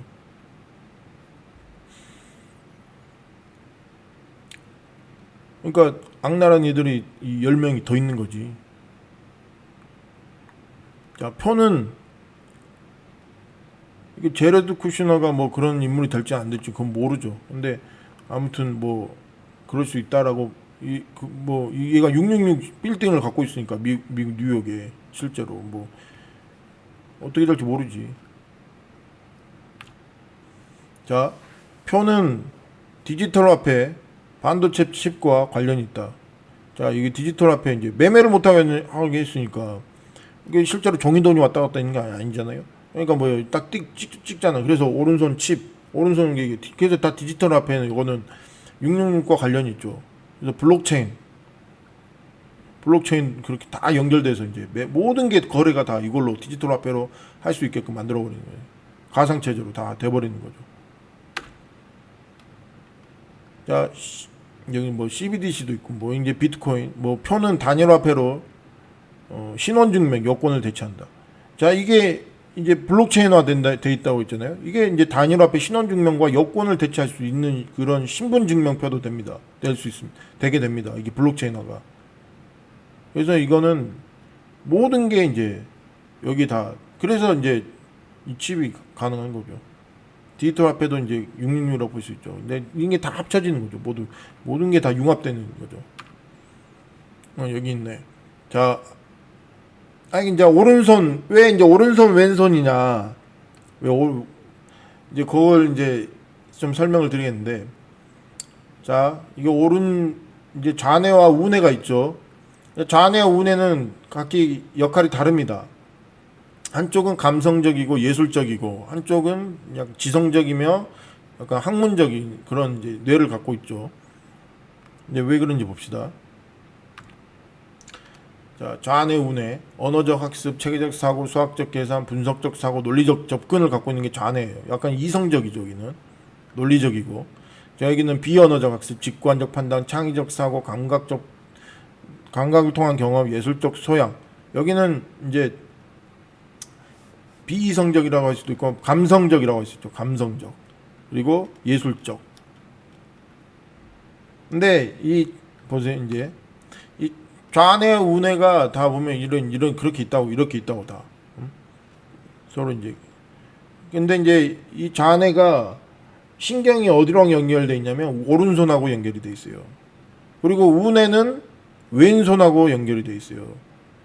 그러면 이제 이가 좌뇌를 지배를 해야 그 이마에다 박으면은 뭐 어차피 가까우니까 뭐 좌뇌가 되겠죠. 좌뇌도 영향을 미치고 하겠지만 이 손에다 박을 경우에는 오른손에 박아야 돼요. 왜? 얘는 감성 뭐 예술적이잖아. 요거는 뭐 우뇌는 그러니까 우뇌는 뭐 가만 놔둬도 돼요. 여기는. 근데 좌뇌는 논리적이고 이성적이에요. 근데 뭐예요? 사람을 지배하려면은 논리적이고 이성적인 체제를 무너뜨려야죠. 약간 치매 증상도 뭐 이런 것도 좌뇌랑 더 연관이 있다고 봐야죠. 그래서 뭐예요? 좌뇌를 무너뜨려야 되는 거예요. 그래서 뭐예요? 오른손에다 박아야 되는 거예요. 그럼 논리적인 사고와 이성적 사고와 이런 것들이 학문적 이런 추리들이 떨어지는 거지. 그래서 뭐예요? 완전히 세뇌당할 수 있는 그런 사고 체계가 돼버리는 거죠. 그래서 오른손에 박잖아요. 무조건 이게 뇌 구조가 바뀌어버려요. 이마에다도 666 박잖아요. 뇌 구조가 바뀌어버려요. 그러니까 뭐예요? 사람이 지배를 받아버린다 이게. 예. 자, 여기 있네. 표를 오른손 안에 박는 이유. 손은 제2의 두뇌 또는 외부의 뇌라고도 불린다. 이거 과학자들이 실제로 얘기하는 거예요. 손은 제2의 두뇌 또는 외부의 뇌라고 다 불린다. 그래서 오른손에 박는다니까. 손은 뇌에 가장 많은 자극과 영향을 주기 때문이다. 뇌의 운동세포의 40%가 손운동에 달려있다. 손운동이 뇌 구조와 기능을 바꿀 수 있다. 손의 감각을 처리하는 중추세포망이 뇌에 가장 많이 분포되어 있기 때문이다. 왼손은 우뇌 감성적, 오른손은 좌뇌 이성적에 영향을 준다. 인간 이성을 통제하려면 좌뇌를 지배해야 한다. 짐승의 표는 좌뇌를 통제하기 위해 오른손 안에 받고 뇌의 기능을 바꾸어 판단 능력과 이성을 상실하게 만들 것이다. 예언서의 기록은 문자 그대로 성취된다. 문자 그대로 된다니까요. 자, 분리 뇌 환자 실험 결과. 실제로 이게 뇌 환자를 실험을 한 결과입니다. 사고 등으로 좌뇌, 우뇌 사이에 뇌량이 절단되어 인간의 의식이 따로 작동하는 뇌를 분리뇌라고 한다. 분리뇌 환자 실험으로 이성을 관장하는 좌뇌를 천사, 착한 마음, 감정과 욕망의 보고인 우뇌를 악마, 나쁜 마음이라고 표현할 수 있다. 그러니까 의식, 무의식. 그러니까 우뇌는 무의식이 있고 좌뇌는 의식을 갖고 있죠. 그래서 좌뇌를 지배해야지 된다고 하는 거죠. 그래서 좌뇌가 지배하려면 오른손에 박아야 되는 거죠. 이게 착한 마음도 좌뇌하고 연관이 있다는 거죠. 자, 분리 뇌 환자의 좌뇌가 부정적 일관성을 나타낼 경우 자기 합리화, 내로남불 마인드, 거짓말, 잘못된 자아상에 집착하는 경향이 있다. 좌측 전두엽이 손상된 환자의 경우에는 지속적으로 성욕 과다증과 과격 행동을 보인 예가 많았다고 한다. 그러니까 이상이 생긴다니까요. 그 손에다도 박으면은, 육륜표를 박으면은 성적 이상해진다니까. 성욕도 과다 표출하게 되고 과격 행동을 보이게 되고 폭력적인 행동을 한다는 거죠. 좋은 습관을 들이려면 감정적 우뇌한테도 기회는 주되 최대한 좌뇌의 판단에 협력하고 따르도록 길들이는 능력을 키워야 한다. 이런다니까. 그래서 좌뇌가 중요한 거예요. 자, 시온산 위에 하늘에 서 있는 예수야와 14만 4천 명. 이게 남자의 부활이라고 그랬잖아요. 14만 4천 명. 자, 이때는 지금 환란 기간이에요. 근데 어떤 이들은 이미 하늘에 올라가가지고 있어요. 그게 바로 남자아이들을 상징하는 거죠. 그러니까 이미 이때는 그 첫째 부활도 아직 아니고 대환란 기간이에요. 첫째 부활도 아직 안 일어났고 휴거도 안 일어났을 가능성이 크죠. 근데 이건 휴거된 자들이 어떤 휴거된 자들 환란 전 휴거된 자들은 아니죠. 왜냐하면 그러면 환란된 휴거는 아니죠. 이거는 뭐요? 아까 그 여자가 나온 14만 4천 명의 부활이라고 봐야죠. 이거는 그래서 예수님과 같이 있어요. 얘네들이 나와서 예수님 재림할 때 같이 내려와서 싸우는 거예요. 얘네들이 누구와? 적그리스도 군대와 이 14만 4천 명이 아마겟돈 최후의 전쟁을 하는 거죠. 모든 민족에게 영존하는 복음을 선포하는 천사, 이제 영원한 복음. 근데 이 시기에도 이 꿈과 환상 계시를 통해서도 천사가 역사를 한다는 거죠. 이런 기간에도. 그래서 뭐예요? 주님의 사람들, 아직 표를 받지 않은 사람들을 이런 천사들에 의해서 돕는 거죠. 받지 말라는 어떤 사인도 계속 주는 거죠. 그런 천사들의 역할을 계속 한다는 거죠. 그러니까 그런 계시적인 일들도 있다는 거예요. 계속해서. 자, 때가 가까워질수록 초자연적인 현상이 꿈과 환상, 계시 등이죠. 현상이 더 많이 늘어나며 천국 소망의 복음이 선포될 것임을 상기시킨다. 그러나 거짓 꿈과 예언을 전하는 자들도 있으니 분별하고 속지 말아야 한다. 자, 스가랴서 13장 1절에 6절 보면 이 거짓 예언에 대한 예언자들이 나와요. 많다고 나와요. 이게 이런 것들도 우리가 말씀으로 분별을 해야 되는 거예요. 그리고 이게 꿈과 환상 계시 이런 것 마지막 시대가 될수록 이런 게 더 늘어날 거라는 거죠. 저런 영원한 복음을 전하는 천사들에 의해서. 자, 일곱 머리는 이제 이거는 바벨론 상징. 그러니까 옛 로마라고 했으니까 로마 상징할 수 있죠. 유럽이니까. 그리고 그 짐승 체제도 다 유럽이잖아요. 10뿔 달린 짐승 위에 올라탄 여자, 바벨론 음녀죠.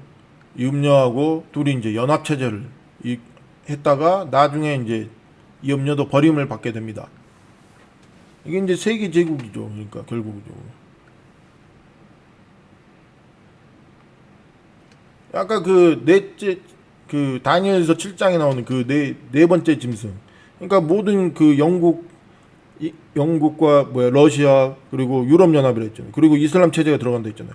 이게 이 세 국가가 이 네 번째 제국이 자기들 통치권을 넘겨준다고 했기 때문에 다 통합 연합 체제가 되는 거죠. 그럼 뭐예요? 결과적으로는 이슬람 체계 포함해서 옛 유럽이 전부 다 같이 연합하게 되는 거죠. 그럼 적그리스도 체제에서 그렇게 해서 완성이 되는 거죠. 이슬람과 유럽이 다 들어가는 거죠. 그리고 거의 열불 체제까지. 그럼 전 세계가 사실상 다 통치되는 거죠. 그래서 세계 제국이라니까 이게는. 그리고 열불이 있고.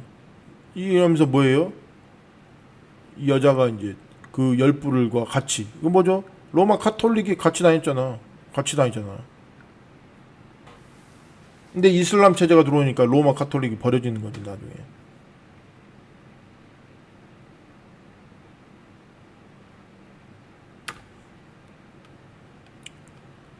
자, 이게 옛날 그 느부갓네살 이제 네부카드네자르 2세죠.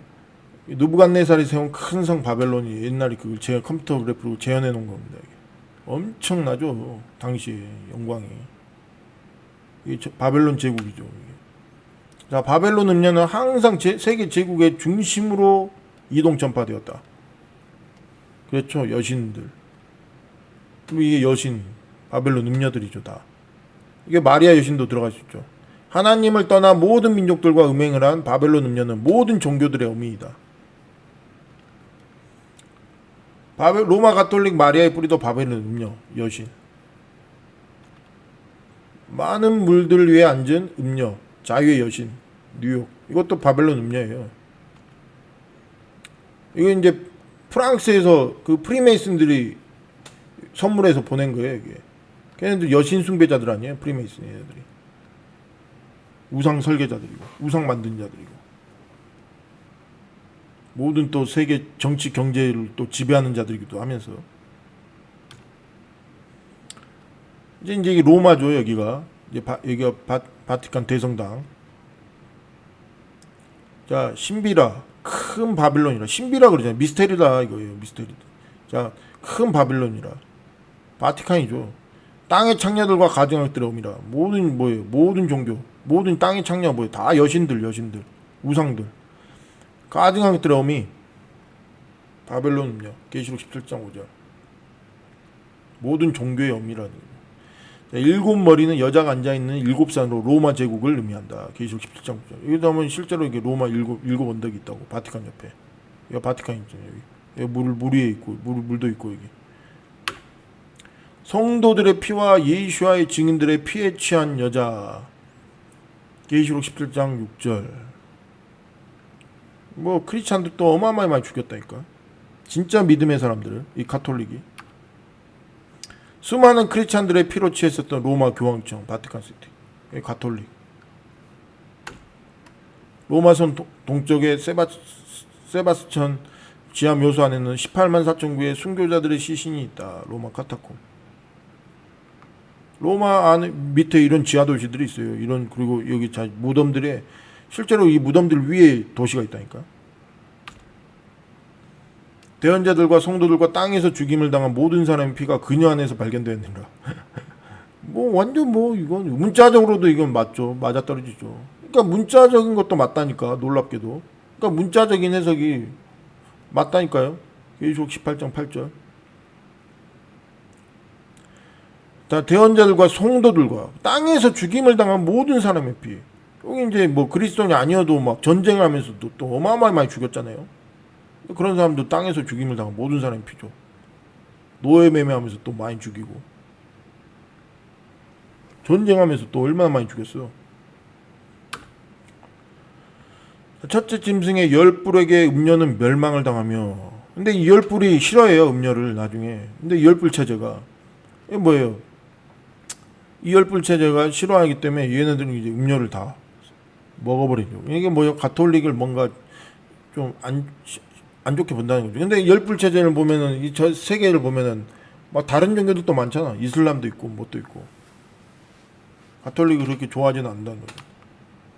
자, 세계 가톨릭 교구는 모든 실권을 잃게 된다. 계시록 14장 15, 16절. 뭐 건물이 사라진다는 의미가 아니라 이 가톨릭 교구의 수장들이 이제 뭐죠? 버림받게 된다. 그 뜻이에요. 그러면 뭐예요? 이 이슬람 체제가 이제 강력하게 지는 거죠. 왜 이슬람도 싫어하잖아요. 가톨릭을. 왜 십자군 전쟁 때문에.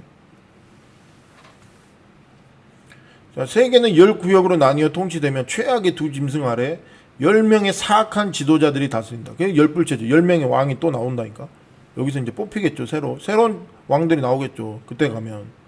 지금 있는 왕들은 아니겠지. 근데 그 후보들이 지금 살아있겠죠. 어딘가에 다. 각 지역에서. 중국도 한 명 나올 거고.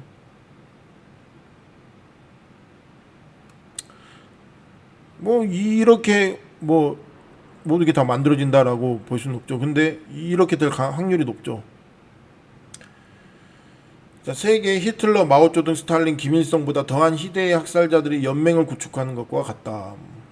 뭐 그렇죠. 뭐 이런 애들이 나오는 거죠. 또 열불왕. 자, 바티칸은 첫째 짐승의 열불 세력들에 의해 종속된다. 자, 이 열불 세력들은 이제 프리메이슨, 일루미나티하고 관계가 있겠죠.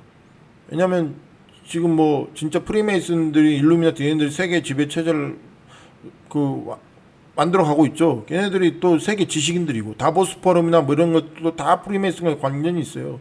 그리고 영국에서도 지금 뭐 프리메이슨 집회가 있고 필리핀에서도 동아시아, 아시아 지역 모이는 프리메이슨 집회가 있어요.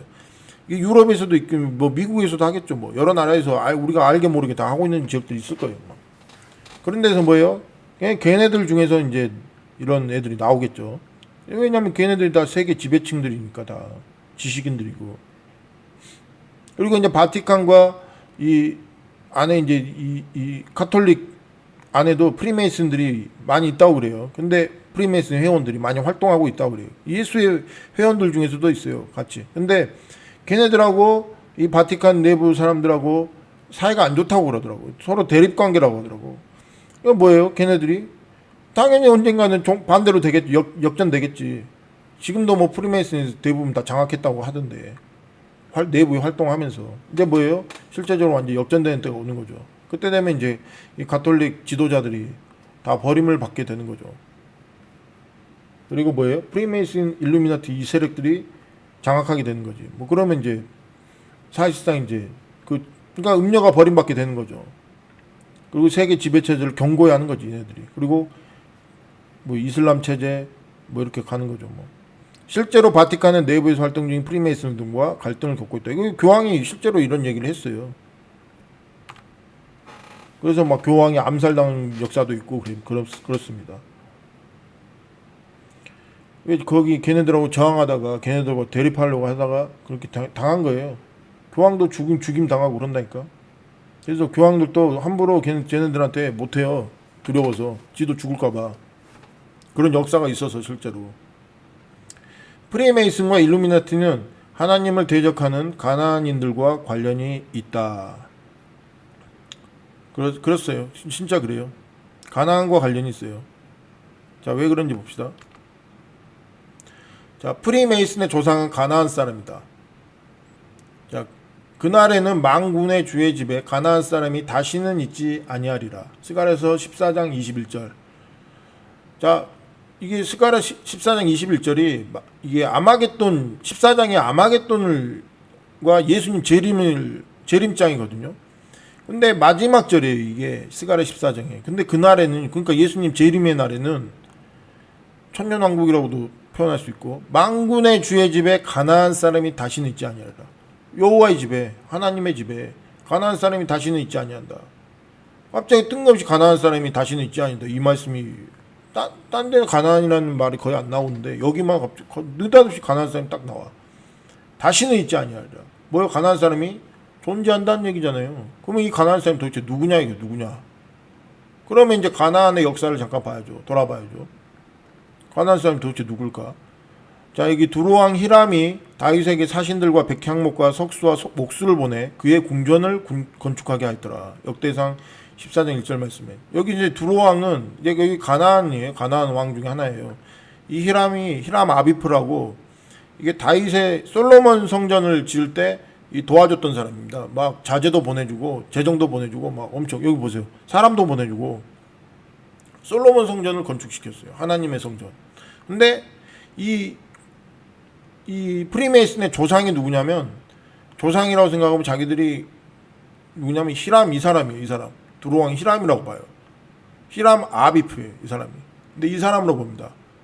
그러니까 뭐 이 사람은 뭐 이때 당시 뭐 프리메이슨이 뭐 존재가 있었는지 없었는지 모르겠지만, 아무튼 프리메이슨의 조상으로 이 사람을 바라봐요. 근데 이 사람이 뭐예요?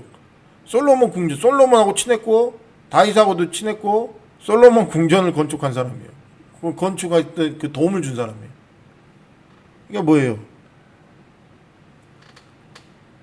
신기하죠. 그리고 이 사람 아내가 이스라엘 지파의 한 사람이었어요. 여자. 아무튼 그래서 이스라엘하고 관계가 있죠. 자, 고대 프리메이슨의 조상은 솔로몬 왕 시대에 건축을 도운 두로왕 히람을 암살하고 그를 조상으로 여긴다. 이게 히람 아비가 암살당했어요. 근데 그를 조상으로 여겨. 이는 그들의 뿌리와 정체성이 유대인이 아니라, 이스라엘이 아니라 가나안이라고 스스로 증명한다. 그 고대 프리메이슨은 성의 건축과 바벨론 우상들을 조각하는 석공들의 조합이었다. 보면은 보세요, 막 큰 우상들, 막 보면 뭐 중국 땅에도 있죠, 막 불교 같은 것도 막 큰 우상들, 뭐 바위에다가 막 조각해 놓고 막 수십 미터짜리 막 수백 미터짜리 막 이런 것도 만들어 놓고, 뭐 그런 우상 만드는 자들의 후손들이에요, 프리메이슨이. 그런 우상들을 만드는 애들이 참 신기하긴 한데, 아무튼 막 그런 것들을 막 산에다도 만들고 뭐 그러잖아요. 자, 그들은 하나님의 성전에서 하나님의 말씀을 왜곡하며 하나님의 뜻에 복종하지 않는다. 많은 사람들을 미혹하며 구원이 아닌 잘못된 길로 인도하는 자들이다. 얘네들이 하나님의 성전에도 있어요. 하나님의 성전은 뭐 건축도 했잖아. 아무튼 그들의 뿌리는 정체성이 이스라엘도 아니고 유대인도 아니고 가나안이에요. 가나안. 왜 뭐 자기들 프리메이슨이 자기 조상을 뚜루왕 히람으로 보니까 자기들 정체성이 뭐예요? 가나안이라는 거잖아요. 그래서 프리메이슨, 일루미나티 이런 애들은 자기들 정체성이 가나안이에요. 가나안. 가톨릭도 바벨론 종교잖아요. 걔네들도 가나안하고 어느 정도 연관이 있죠. 근데 어쨌든 프리메이슨, 일루미나티와 관련이 더 크다. 가나안 사람은. 그래서 얘네들이 이제 프리메이슨, 일루미나티 뭐 이런 애들은 그날에 가면 주님의 나라에 아무도 없는 거지. 당연하죠. 얘네들 하나님을 대적한 사람들인데 우상 만들고 그런 애들이 있겠어요? 근데 프리메이슨 뭐 가야담에 있는 유대인들도 많이 있잖아요. 그런 애들 다 가나안 사람이 들어가는 거지. 그런 애들도 사실상 정체성이 다 그런 애들은 구원 못 받아요. 다 주님 앞에서. 자, 가톨릭은 바벨론 종교죠. 가톨릭은 프리메이슨에 의해 고안된 종교이다. 첫째 짐승은 불법의 비밀 결사단체. 뭐 불법의 비밀에서 나온다고 사도 바울이 암시. 자, 이제 보세요. 누가 어떻게 하여도 너희가 미혹되지 말라. 먼저 배교하는 일이 있고 저 불법의 사람 곧 멸망의 아들이 나타나기 전에는 그날이 이르지 아니하리니. 이게 뭐 적그리스도 마지막 시대를 얘기하는 거예요. 그는 대적하는 자라 신이라고 불리는 모든 것과 숭배함을 받는 것에 대항하여 그 위에 자기를 높이고 하나님의 성전에 앉아 자기를 하나님이라고 내세우니라.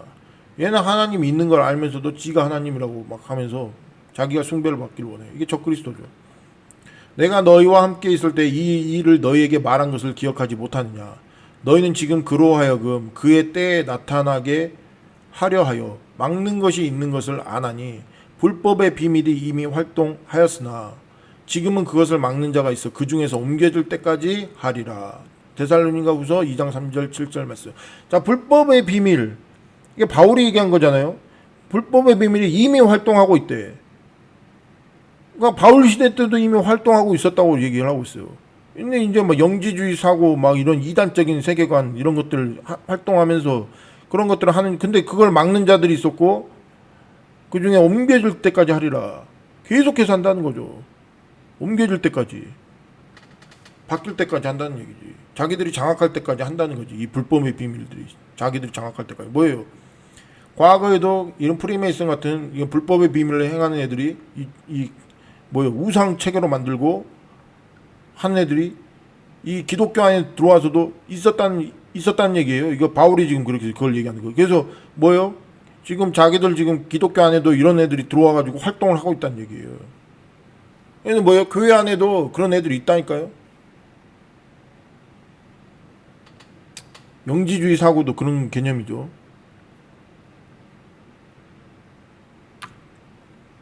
자, 누구든지 성경을 그대로 믿지 않으면 필연적으로 미혹된다. 진짜 그렇습니다. 그때 불법한 자가 나타나리니 주 예수께서 그 입의 기운으로 그를 죽이시고 강림하여 나타나심으로 패하시리라. 이건 이제 아마 이제 주님이 재림하실 때죠. 이 적그리스도를 죽여버린다는 거죠. 악한 자의 나타남은 사탄의 활동을 따라 모든 능력과 표적과 거짓 기적과 불의의 모든 속임으로 모든 속임, 영지주의, 혼합주의 뭐 이런 거 다 속임이죠. 모든 속임으로 멸망하는 자들에게 있으리니 이는 그들이 진리의 사랑을 받지 아니하여 구원함을 받지 못함이라.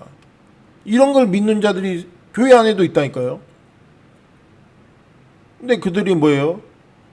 주님의 진리를 따르지 않기 때문에, 주님의 진리의 말씀을 싫어하기 때문에 그런 데에 빠져드는 거예요. 이단들이 왜 빠지는지 아세요? 신천지나 이런 데 주님의 진리의 말씀을 싫어해요. 그런 사람들 보면 주님이 땅끝까지 가서 복음 전하했더니 그런 건 하고 싶지 않아.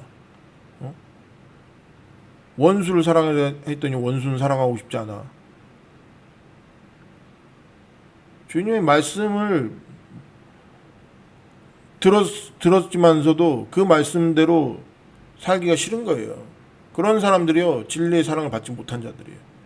그 진리를 따르지 않기 때문에 결국 진리와 멀어집니다. 그래서 뭐요? 구원을 받지 못해요. 그래서 이단에게도 막 빠지고 그러는 거예요. 그런 사람들이 자기가 속아서 빠지는 거예요. 주님의 진리를 싫어하기 때문에. 그래서 막 거짓들이 많이 나오잖아.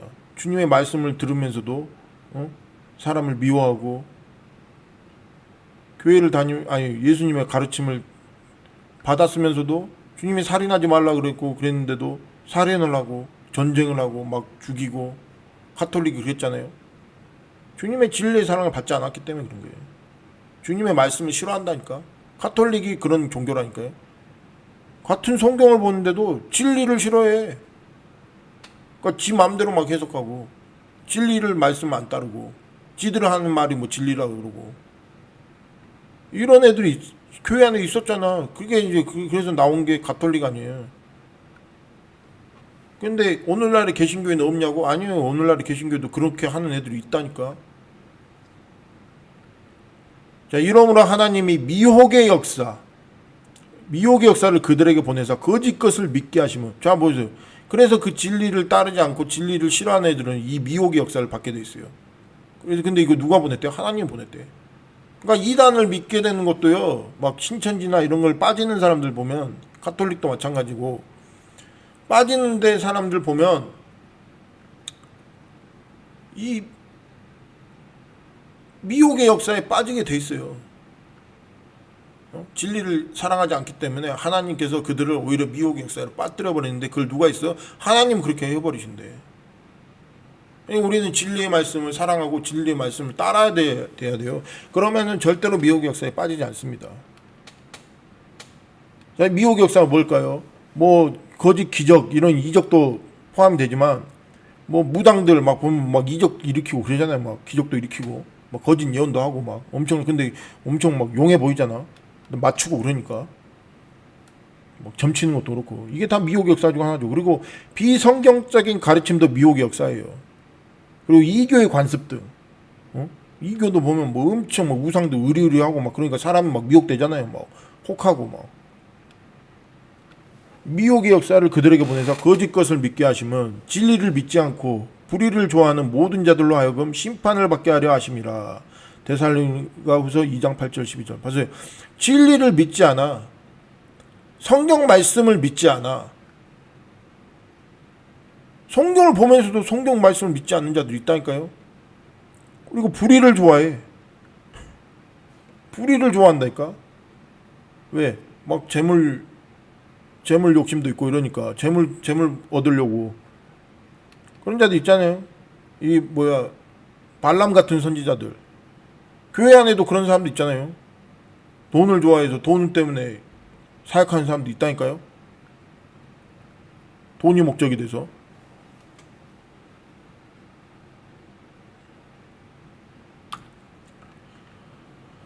안디옥 교회는 역사 해석을 주장했다. 자, 안디옥의 라이벌이었던 이집트의 알렉산드리아에서 생겨난 영지주의는 이교 철학과 복음 진리가 혼합된 사상이었다. 이 영지주의를 믿는 사람들은 교회들을 설립하고 대학들을 짓는 한편 구약 성경을 배척하고 창조를 부인하고 유대 그리스도인까지 포함한 모든 유대인을 경멸하였다. 보세요, 얘네들이 대학도 만들었어. 막 신학대도 만든 거지. 교회도 설립하고. 과거 이런 일도 있었다는 얘기예요. 영지주의자들 이런 애들. 이런 애들이 이제 성경을 막 제대로 믿지도 않는 거지. 그리고 유대인들 다 막 싫어하고. 역사학자 뉴만은 안디옥 신학과 알렉산드리아 신학의 차이점을 다음과 같이 묘사한다. 4세기부터 시작된 기독론에 관한 대논쟁에서 알렉산드리아와 안디옥은 항상 서로 적대 관계에 있었다. 알렉산드리아는 신비적 이상주의를 대표하고 성경을 비유적으로 해석하는 것을 장려하는 한편 안디옥은 문법적으로 역사적인 성경 해석을 주장하며 신비적 사고방식은 배척하였다. 보세요. 지금도 그러죠. 과거에도 그랬고 지금도 그래요. 지금도. 역사 해석을 통해서 성경을 해석해야 돼. 맞는 거예요. 하나님이 가르쳐줬어. 다니엘서도 보면 역사를 얘기해요. 그러면서 천사가 역사를 풀어주면서 제국들의 역사를 풀어주면서 그 예언을 해석해 주잖아. 오는 예언은 다 역사라니까요. 근데 역사를 풀어야지 왜 상징으로 풀어야 될 것도 일조 일부. 근데 왜 그거는 하나님께서 숨겨둔 거예요. 왜? 아니 사람들이 그걸 보면서 적들도 또 보잖아. 적들 대적들도 깨닫지 못하는 사람들은 깨닫지 못하게 하려고 하는 거고 깨닫는 사람들은 깨닫게 하려고 하는 거죠. 알렉산드리아의 영지주의 신학은 유대 기독교까지 포함해서 유대적인 것은 그 어떤 것이나 다 적대시하였다. 후에 로마 교회가 이 신학을 따랐다. 자, 영지주의 신학. 요거. 영지주의 신학이 신학. 이게 로마 가톨릭이 신학을 따랐죠. 유대적인 것은 다 적대시해버렸대.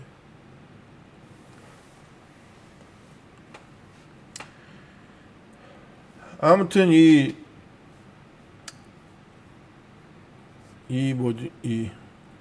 오늘날에도 이런 신학을 따르는 사람들이 많이 있어요. 그게 거짓 교사. 그런 사람들이 많이 있습니다. 그래서 우리는 성경을 우리 스스로 똑바로 보고 읽고 판단할 줄 알아야, 스스로 판단할 줄 알아야 되고 이 성경 진리 말씀 그대로 믿고 따라가야 됩니다. 주님의 말씀대로 살아야 돼요. 그래야지 미혹이 안 돼요. 근데 우리가 주님의 말씀과 멀어지고 주님의 말씀대로 안 살잖아요. 결과적으로 우리는 미혹되게 돼 있어요. 그런 사람들은. 자, 카톨릭과 프리메이슨과 일루미나티는 같은 뿌리이다. 자, 최초의 반유대주의의 뿌리는 가나안 사람들로부터 생성되었다. 그들의 후손들로 이어진 것이 프리메이슨이며 18세기 그 뿌리에서 새롭게 등장한 것이 일루미나티이다. 일루미나티는 가톨릭 예수의 신학교 출신의 아담 바이스 하우프트가 창설했다. 그들에게 있어서 이스라엘과 하나님은 민족의 원수이다. 자, 나중에 보면 이제 이 아담 바이스 하우프트 이후에 시온 아닙니다. 자, 오늘날 세계 시온 의정서 이제 그 시온 의정서라는 책이 나오는데 그것도 이제 일루미나티에서 만들었을 가능성이 있어요. 걔네들이 만든 책일 수 있어. 걔네들 그 책이 아주 반유대주의 원흉이 된 책 아닙니까? 시온 의정서라는 책이. 예, 그것도 일루미나티 애들이 조작한 책일 가능성이 커요. 그래서 그것 때문에 얼마나 많은 유대인들이 또 그 오해를 받고 죽임 당하는 일이 있었냐고. 그 또 신봉자가 그 누구예요? 그 중에 하나가 히틀러죠. 그래서 결국 이제 유대인들 어마어마하게 학살한 거죠. 오늘날 세계 각국의 슈퍼 엘리트들은 프리메이슨과 일루미나티 회원으로 사교 모임들을 형성해 비밀리에 활동한다. 요즘은 비밀리 안 해. 지금은 이제 과거에는 비밀리 활동했는데 지금은 대놓고 해. 이제 유튜브 보면 나와요. 막 영상 활동, 얘네들 막 집회하는 것들. 성경은 그들에 대해 분명히 존재하며 그들의 정체성은 가나안이라고 기록하고 있다. 그래서 가나안인들이에요. 그들이 프리메이슨, 일루미나티 이런 애들은 가나안인들이라고. 얘들이. 여보세요. 이게 영국에서 이제 뭐 이렇게 집회하는 장면들 영상으로도 있어요. 이게 뭐 영국 연합 2017년도 양국 이게 매년 하고 있습니다. 이거 영국 연합 그랜드 로지 창설 300주년 기념 모임, 외놈 컴퍼스 직각자, 뭐 바둑판 등 전형적인 프리메이슨 상징으로 알려져 있다. 자, 이만이나 오른손 안에 짐승의 표 강제 이식 666표죠. 이것도 문자 그대로 한다니까요. 폐막 캠프, 미래 대학살 수용소 의혹. 뭐 이게 다 이제 미래 수용소로 다 쓰임 받겠죠. 지금은 아니라 할지라도 그때 되면 그렇게 된다는 거예요. 폐막 캠프 미 전역 1000여 개 이상 설립. 막 이렇게 미리 다 만들어 놨어요. 그러니까 이제 곧 대환란 시대가 멀지 않았다는 것을 상기하는 겁니다. 이게. 자, 시체 처리 박스 12만 개 이상 제작. 뭐 더 많이 제작하겠지 앞으로 그때가 되면. 샤넬에서 제작한 이게 우리가 말하는 그 알고 있는 잘 알고 있는 그 명품 그 샤넬입니다. 샤넬에서 제작한 단두대 3만 개 보관. 아니 단두대를 왜 3만 개를 만들어? 사람 죽이는 이거 목 자르는 거를. 이거 이상하잖아요. 이거 자체가 수상하잖아요. 얼마나 사람을 사형시킬 거라고. 미 재난청에서 기상재난에 대비하여 설립했다고 주장. 이게 다 이런 일들이 다 오바마 시대 때 있어요. 다 전부 다. 그러니까 이거 오바마가 이게 굉장히 이 사람은 적그리스도적인 사고관 갖고 있는 사람이죠. 굉장히 이 사람 굉장히 강력한 적그리스도 후보 중에 한 명이죠. 미 재난청에서 기상재난에 대비하여 설립했다고 주장. 2014년 폐막 캠프에 관한 영화를 만들던 감독과 일가족이 의문의 살해를 당하며 영화는 미완성으로 개방하지 못했다. 지난번에도 얘기했죠. 그레이스테이트. 자, 중국 신장 위구르 강제 수용소 시설 확충. 자, 중국도 이런 걸 만들고 있죠. 근데 위구르인들 뭐 잡아다가 강제 수용하기도 하지만 뭐 앞으로 이것도 이제 더 늘어나겠죠. 그리고 이제 대환란 시대 때 중국에서도 일어나겠죠. 전 세계적으로 일어나니까. 자, 이게 중국이 북한 접경 지역의 전쟁 대비 강제 수용소 시설 확충. 중국이 이 북한 접경 지역에도 이런 것들 많이 만들어놨대. 왜냐면 만약에 북한이 전쟁이 일어날 경우에 대비해서 난민들이 많이 나올까봐 거기 내 수용시키려고 하는 거죠.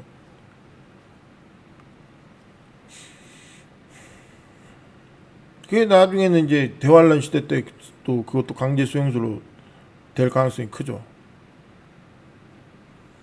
자, 미국 폐막 캠프와 중국 수용소들은 폴란드 아우슈비츠 수용소와 닮았다. 이때부터 대환란 시대를 얘기하는 거죠. 이때부터 주 안에서 죽는 자들은 복이 있다. 그러니까 많은 크리스찬들이 주 안에서 많은 주님의 사람들이 이때 죽을 거라는 거예요. 그러니까 이게 환란 전 휴거가 아닐 가능성이 크죠. 근데 환란 이제 피하는 사람들은 있어요. 생존하는 사람들이 어딘가에. 근데 죽는 자들도 많죠. 계시록 14장 13절 말씀. 죽는 자들이 더 많다고 봐야죠. 환란 후 휴거하며 죽음을 피할 선택받은 자들을 위하여 그 날들이 짧아진다. 여기 나왔죠. 마태복음 24장 21, 22절. 그 날들이 짧아진다. 이게 태양의 속도가 빨라지면서 시간이 짧아진다는 얘기죠.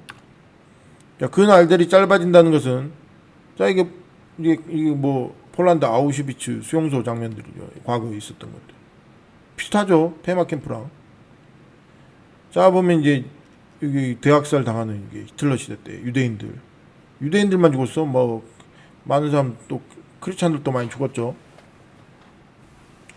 그날들이 짧아진다는 것은 태양의 속도가 빨라지며 하루 24시간이 줄어든다는 것을 의미한다.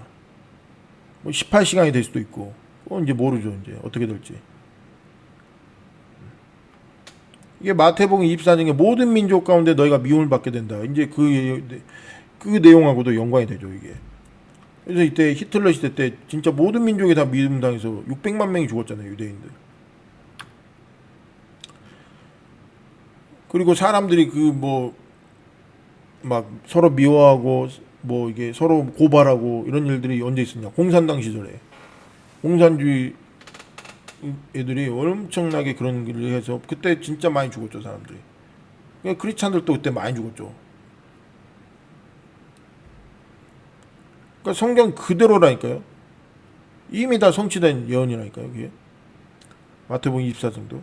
자, 앞으로 몇 주간 지구의 자전 속도가 짧아져 하루가 짧아질 예정이다. 2025년 7월에 한 기사에서 나온 거예요, 진짜. 과학자들이 이걸 뭐 연구를 했는데 뭐 과학자들이 연구한 결과를 발표한 겁니다. 응? 자전 속도가 짧아졌다. 뭐 아무튼 자전 속도가 짧아졌다는 이유가 하여튼 뭐 태양의 주기가 이게 빨라졌다 이거예요. 하루가 짧아졌다. 그렇게 실제로 지구의 하루인 24시간은 자전축을 중심으로 회전하는데 걸리는 시간이다. 최근 몇 년간 과학자들은 지구 자전 속도의 변화가 있다고 보고있다. 최근에 지구 자전 속도의 증가 원인은 구체적으로 설명되지 않았다.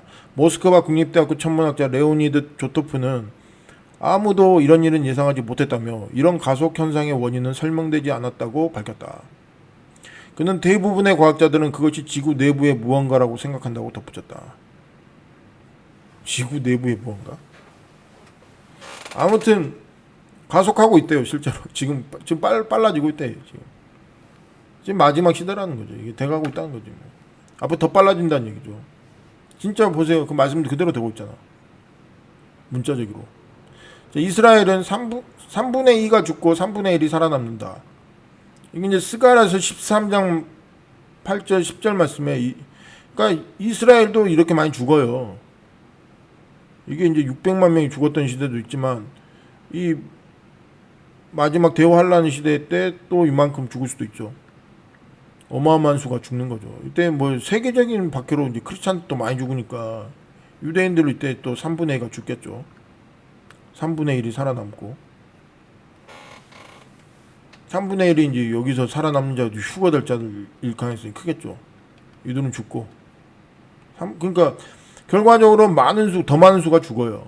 환란 시기에. 살아남는 자 중에 휴거가 되는 거고 나중에. 나치 시대 때. 이 적그리스도 시대가 나치 시대처럼 되는 거지 뭐. 전 세계가 그렇게 되는 거지. 이스라엘의 남은 자들이 회개하며 예수님께 돌아오는 기간, 야곱의 환란의 때, 예레미야 30장 7절. 이 야곱의 환란의 때가 이제 저거죠. 이 홀로코스트 기간. 예수님께 돌아오는 기간. 이며 순교자의 수가 모두 찬다. 이제 이게 야곱의 환란의 때 이게 이제 대환란의 때겠죠. 이거 뭐 이제 홀로코스트 이것도 이제 대환란 중에 하나인데 마지막 시대 이제 더 큰 환란 시대 적그리 시대 때 또 한 번 오죠. 더 큰 게 오죠. 이때 근데 예수님께 다 돌아올 거라는 거예요. 많은 사람들이 돌아오면서 이제 뭐 죽기도 하고 살아남은 자도 있을 거고. 이때 이제 순교자의 수가 이 대환란의 때에 순교자의 수가 모두 차는 거죠. 여기 이제 보면 이 성경 말씀이 이렇게 마태복음 23장 39절, 스가랴서 13장 8, 9절, 계시록 6장 11절에 이제 순교자의 수가 차야 된다라고 얘기하신 그런 구절이죠. 그래서 순교자가 채워져야 됩니다. 이게 하나님이 때예요. 하나님의 때. 다 이제 천국 시민들이죠. 이 사람들이 다. 하나님이 천국 시민을 늘리기 위한 거지 뭐. 천국 시민을 수가 차야 된다는 얘기죠. 근데 그게 뭐 순교자의 수가 뭐 차야 된다. 대부분 천국 시민들은 순교자일 가능성이 크다는 얘기죠. 그러니까 순교 안 한 사람은 많이 없을지도 몰라. 천국 갔더니. 대환란 박해를 겪으며 순교자의 수가 모두 차면 예수께서 낫을 두고 수확물을 추수하신다. 순교자의 수가 모두 차죠. 그리고 이제 낫을 들고 수확물을 추수하실다. 이게 이제 뭐 환란 후 휴거를 얘기할 수도 있죠. 근데 어쨌든 환란 후 휴거가 일어날 때 전에 첫째 부활이 먼저 일어나야 되니까 부활이 먼저 일어나야 돼요. 죽은 자가 먼저 일어나야 된다고. 그래서 첫째 부활이 일어나고 휴거도 일어날 수 있는 거죠. 그때 낫을 두고 추수할 때가. 그게 이제 계시록 14장 12, 16절이죠. 이때 휴거가 일어날 수 있는 거죠. 땅의 수확물이 이거 주께서 거두실 때 계시록 14장 14, 16절. 이때 이제 휴거. 자, 그러나 주의 날이 도둑같이 오리니 그날에는 하늘이 큰 소리로 떠나가고 물질이 뜨거운 물에 풀어지고 땅과 그 중에 있는 모든 일이 드러나리로다. 화산 폭발 뭐 이런 관계가 있죠. 하늘이 큰 소리가 나고 물질이 뜨거운 물에 풀어지고 뭐 화산, 용암, 마그마 뭐 이런 거죠. 화산 폭발이 어마어마하게 크게 많이 일어나는, 전 지구적으로 일어나는, 지진도 일어나니까 화산 폭발도 일어나고. 낫을 휘두르자 잠자는 자들의 첫째 부활할 자들이 먼저 일어나고 일곱 금병 재한 후에 휴거가 일어나 공중에서 주님을 만날 것이다. 데살로니가전서 4장 16, 17절. 자, 이거 일곱 금병 재앙 후에 휴거가 일어날지 아니면 이 첫째 부활하고 일곱 금병 재앙이 전에 일어날지 그거는 이제 정확히 모르겠어요. 근데 아무튼 이 낫을 휘두르는 거하고 이 휴거하고 관련이 있을 가능성이 크다라는 겁니다. 그렇죠. 이렇게 이제 첫째 부활이 이때 일어난다. 그리고 거룩한 신부 휴거. 그리고 휴거가 일어나고 살아남은 자들 중에. 신랑이신 예수와를 공중에서 맞이하며 혼인잔치에 참여하는 슬기로운 다섯 처녀들과 휴거가 되지 못한 어리석은 다섯 처녀들이 있다.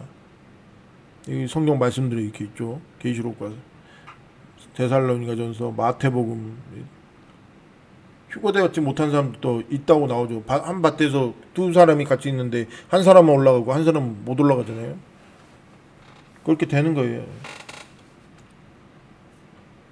그러니까 마지막에 구원받지 못할 사람도 있다니까요.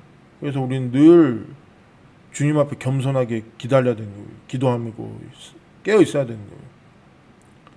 자, 주님의 백성들을 학살한 땅의 포도는 1600 스타디온으로 요르단의 크기와 비슷한 길이인데 이게 1600 스타디온 320km. 이제 이게 계시록 14장인가 이게 이 얘기가 있어요. 하나님의 진노의 포도즙 틀에 던져져 죽임을 당한다. 이때 이제 아무튼 이런 엄청 큰 사건이 있을 거라는 거예요. 이게 휴거를 얘기할 건지 아니면 그건 정확하게 모르겠어요. 그런데 이스라엘이 독립할 때 어떤 일어날 그 이스라엘 적그리스도에서 이제 해방될 때 대환란을 겪고 나서 그때 한 큰 사건 중에 하나지 않을까 뭐 그런 생각도 해보고 그때 가면 알겠죠. 근데 지금은 이게 뭔지 정확하게는 알 수가 없다. 그러나 주님이 개입하셔서 이런 큰 죽음의 사건이 있고 적그리스도 군대가 죽임을 당하는 거죠. 하나님이 진노에 의해서 포도즙에 던져져 죽임을 당한다고 하니까. 이게 아무튼 그리고 짐승과 그의 형상과 그의 표와 그의 이름의 수를 이기고 벗어난 첫째 부활한 순교자들과 또는 휴거한 자들의 노래. 계시록 15장으로 넘어가면 이렇게 나오죠. 그의 이름의 수를 이겼대. 짐승과 그의 형상과 그의 표와 그의 이름의 수를 이기고. 어떻게 이겨? 죽음으로 이긴 거지. 죽음으로. 표를 받지 않고. 그리고 이기고 벗어난. 그러니까 휴거를 했다는 것 같기도 하고, 첫째 부활은 당연히 순교자도 당연히 들어간 거고, 또는 이제 여기서 휴거가 일어날 수도 있죠. 그래서 이제 일곱 금병 재앙이 일어나기 전에 휴거가 될 가능성도 있다. 그것도 환란 후 휴거도 맞잖아요. 맞게 되잖아요. 맞는 게 되죠. 그리고 그들이 노래를 부르는 거죠. 올라와서 하나님께 감사하다고. 자, 첫째 짐승의 1260일 통치가 끝나면 이스라엘이 해방되고 예수님께서 개입한 사건에 의해 남은 자 이스라엘은 구원을 받을 것이며 30일이 더 지나 짐승 우상이 성전에서 철거되고 45일이 더 지나 천년왕국이 시작된다. 1335일. 다니엘서 12장 11, 12절에 있는 말씀이에요, 이게. 근데 이제 이렇게 역사가 운영될 수 있다는 거죠. 어차피 첫째 짐승 적그리스도는 1260일 통치가 끝나, 이스라엘에서. 그럼 뭐 이제 예루살렘은 더 이상 적그리스도의 통치하에 있지 않기 때문에 이 일이 먼저 일어나야 돼요. 그리고 이스라엘이 해방되고 하고 이제 아마겟돈을, 그래서 이제 모든 민족, 전 세계 민족을 다 데리고 세계 군대를 다 데리고 아마겟돈을 일으키잖아요. 적그리스도가 이스라엘 예루살렘 다 쳐들어오잖아요. 그때 그러면서 이제 이런 일들이 벌어지는 거죠. 그리고 30일이 더 지나 성전 종말을 하는 거죠. 그리고 뭐야? 짐승우상 철거하니까 그 다음에 45일이 지나 여기 45일이 지나 1335일까지 있는 자는 복이 있도다, 이런 말이 있거든요. 그러니까 그때까지 생존한 자들이 복이 있다 이거예요. 뭐예요? 천년왕국에 들어가게 된다는 거죠. 그런 사람들, 살아남은 자들 중에. 자, 이스라엘 알리야는 예수야의 재림의 때에 완성된다. 이 7나팔 사건이 제가 얘기했잖아요. 첫 번째 나팔부터 이게 알리야랑 관계가 있다고, 이스라엘에. 근데 7번째 나팔이 완성되면서 이게 뭐죠? 알리야가 예수야 재림과 함께 알리야도 완성되는 거죠. 그래서 이제 천년왕국이 시작되는 거죠. 그래서 알리야는 예수야의 재림의 때 완성된다. 그게 7번째 나팔 사건 끝이죠. 자, 이사야서 11장, 스가랴서 12, 13장. 여기 이제 천년왕국에 관한 이야기인데, 이때 이제 이때 뭐 아무튼 재림의 때가 되는 거예요. 알리야를 얘기하는 거죠. 이때 알리야 사건을 얘기하는 거죠. 그러면서 이제 천년왕국이 되는 거죠. 하나님께 특별한 보호를 받아 남겨진 광야의 여자는 이 열천일 가능성이 있죠. 휴거가 이제 혼인잔치와 연관이 있습니다. 휴거의 그날과 그 시각은 하나님만 아심으로 항상 깨어 기도해야 한다. 이렇게 있죠. 계시록 19장에 그 말씀, 이게 그 혼인잔치에 들어갈 자들에 대해서 예언을 해놨죠. 마태복음 24, 25장에도 있고. 자, 오늘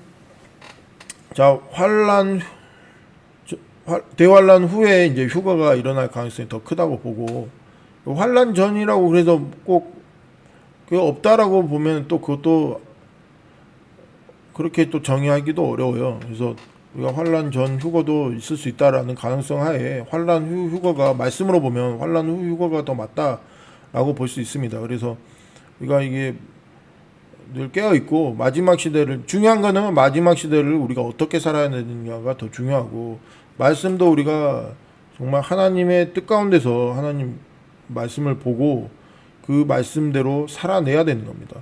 중요한 거는 살아내야 돼요. 그 말씀대로 사는 거예요. 오늘 강의 끝까지 들어주셔서 감사하고 또 다음에 뵙겠습니다.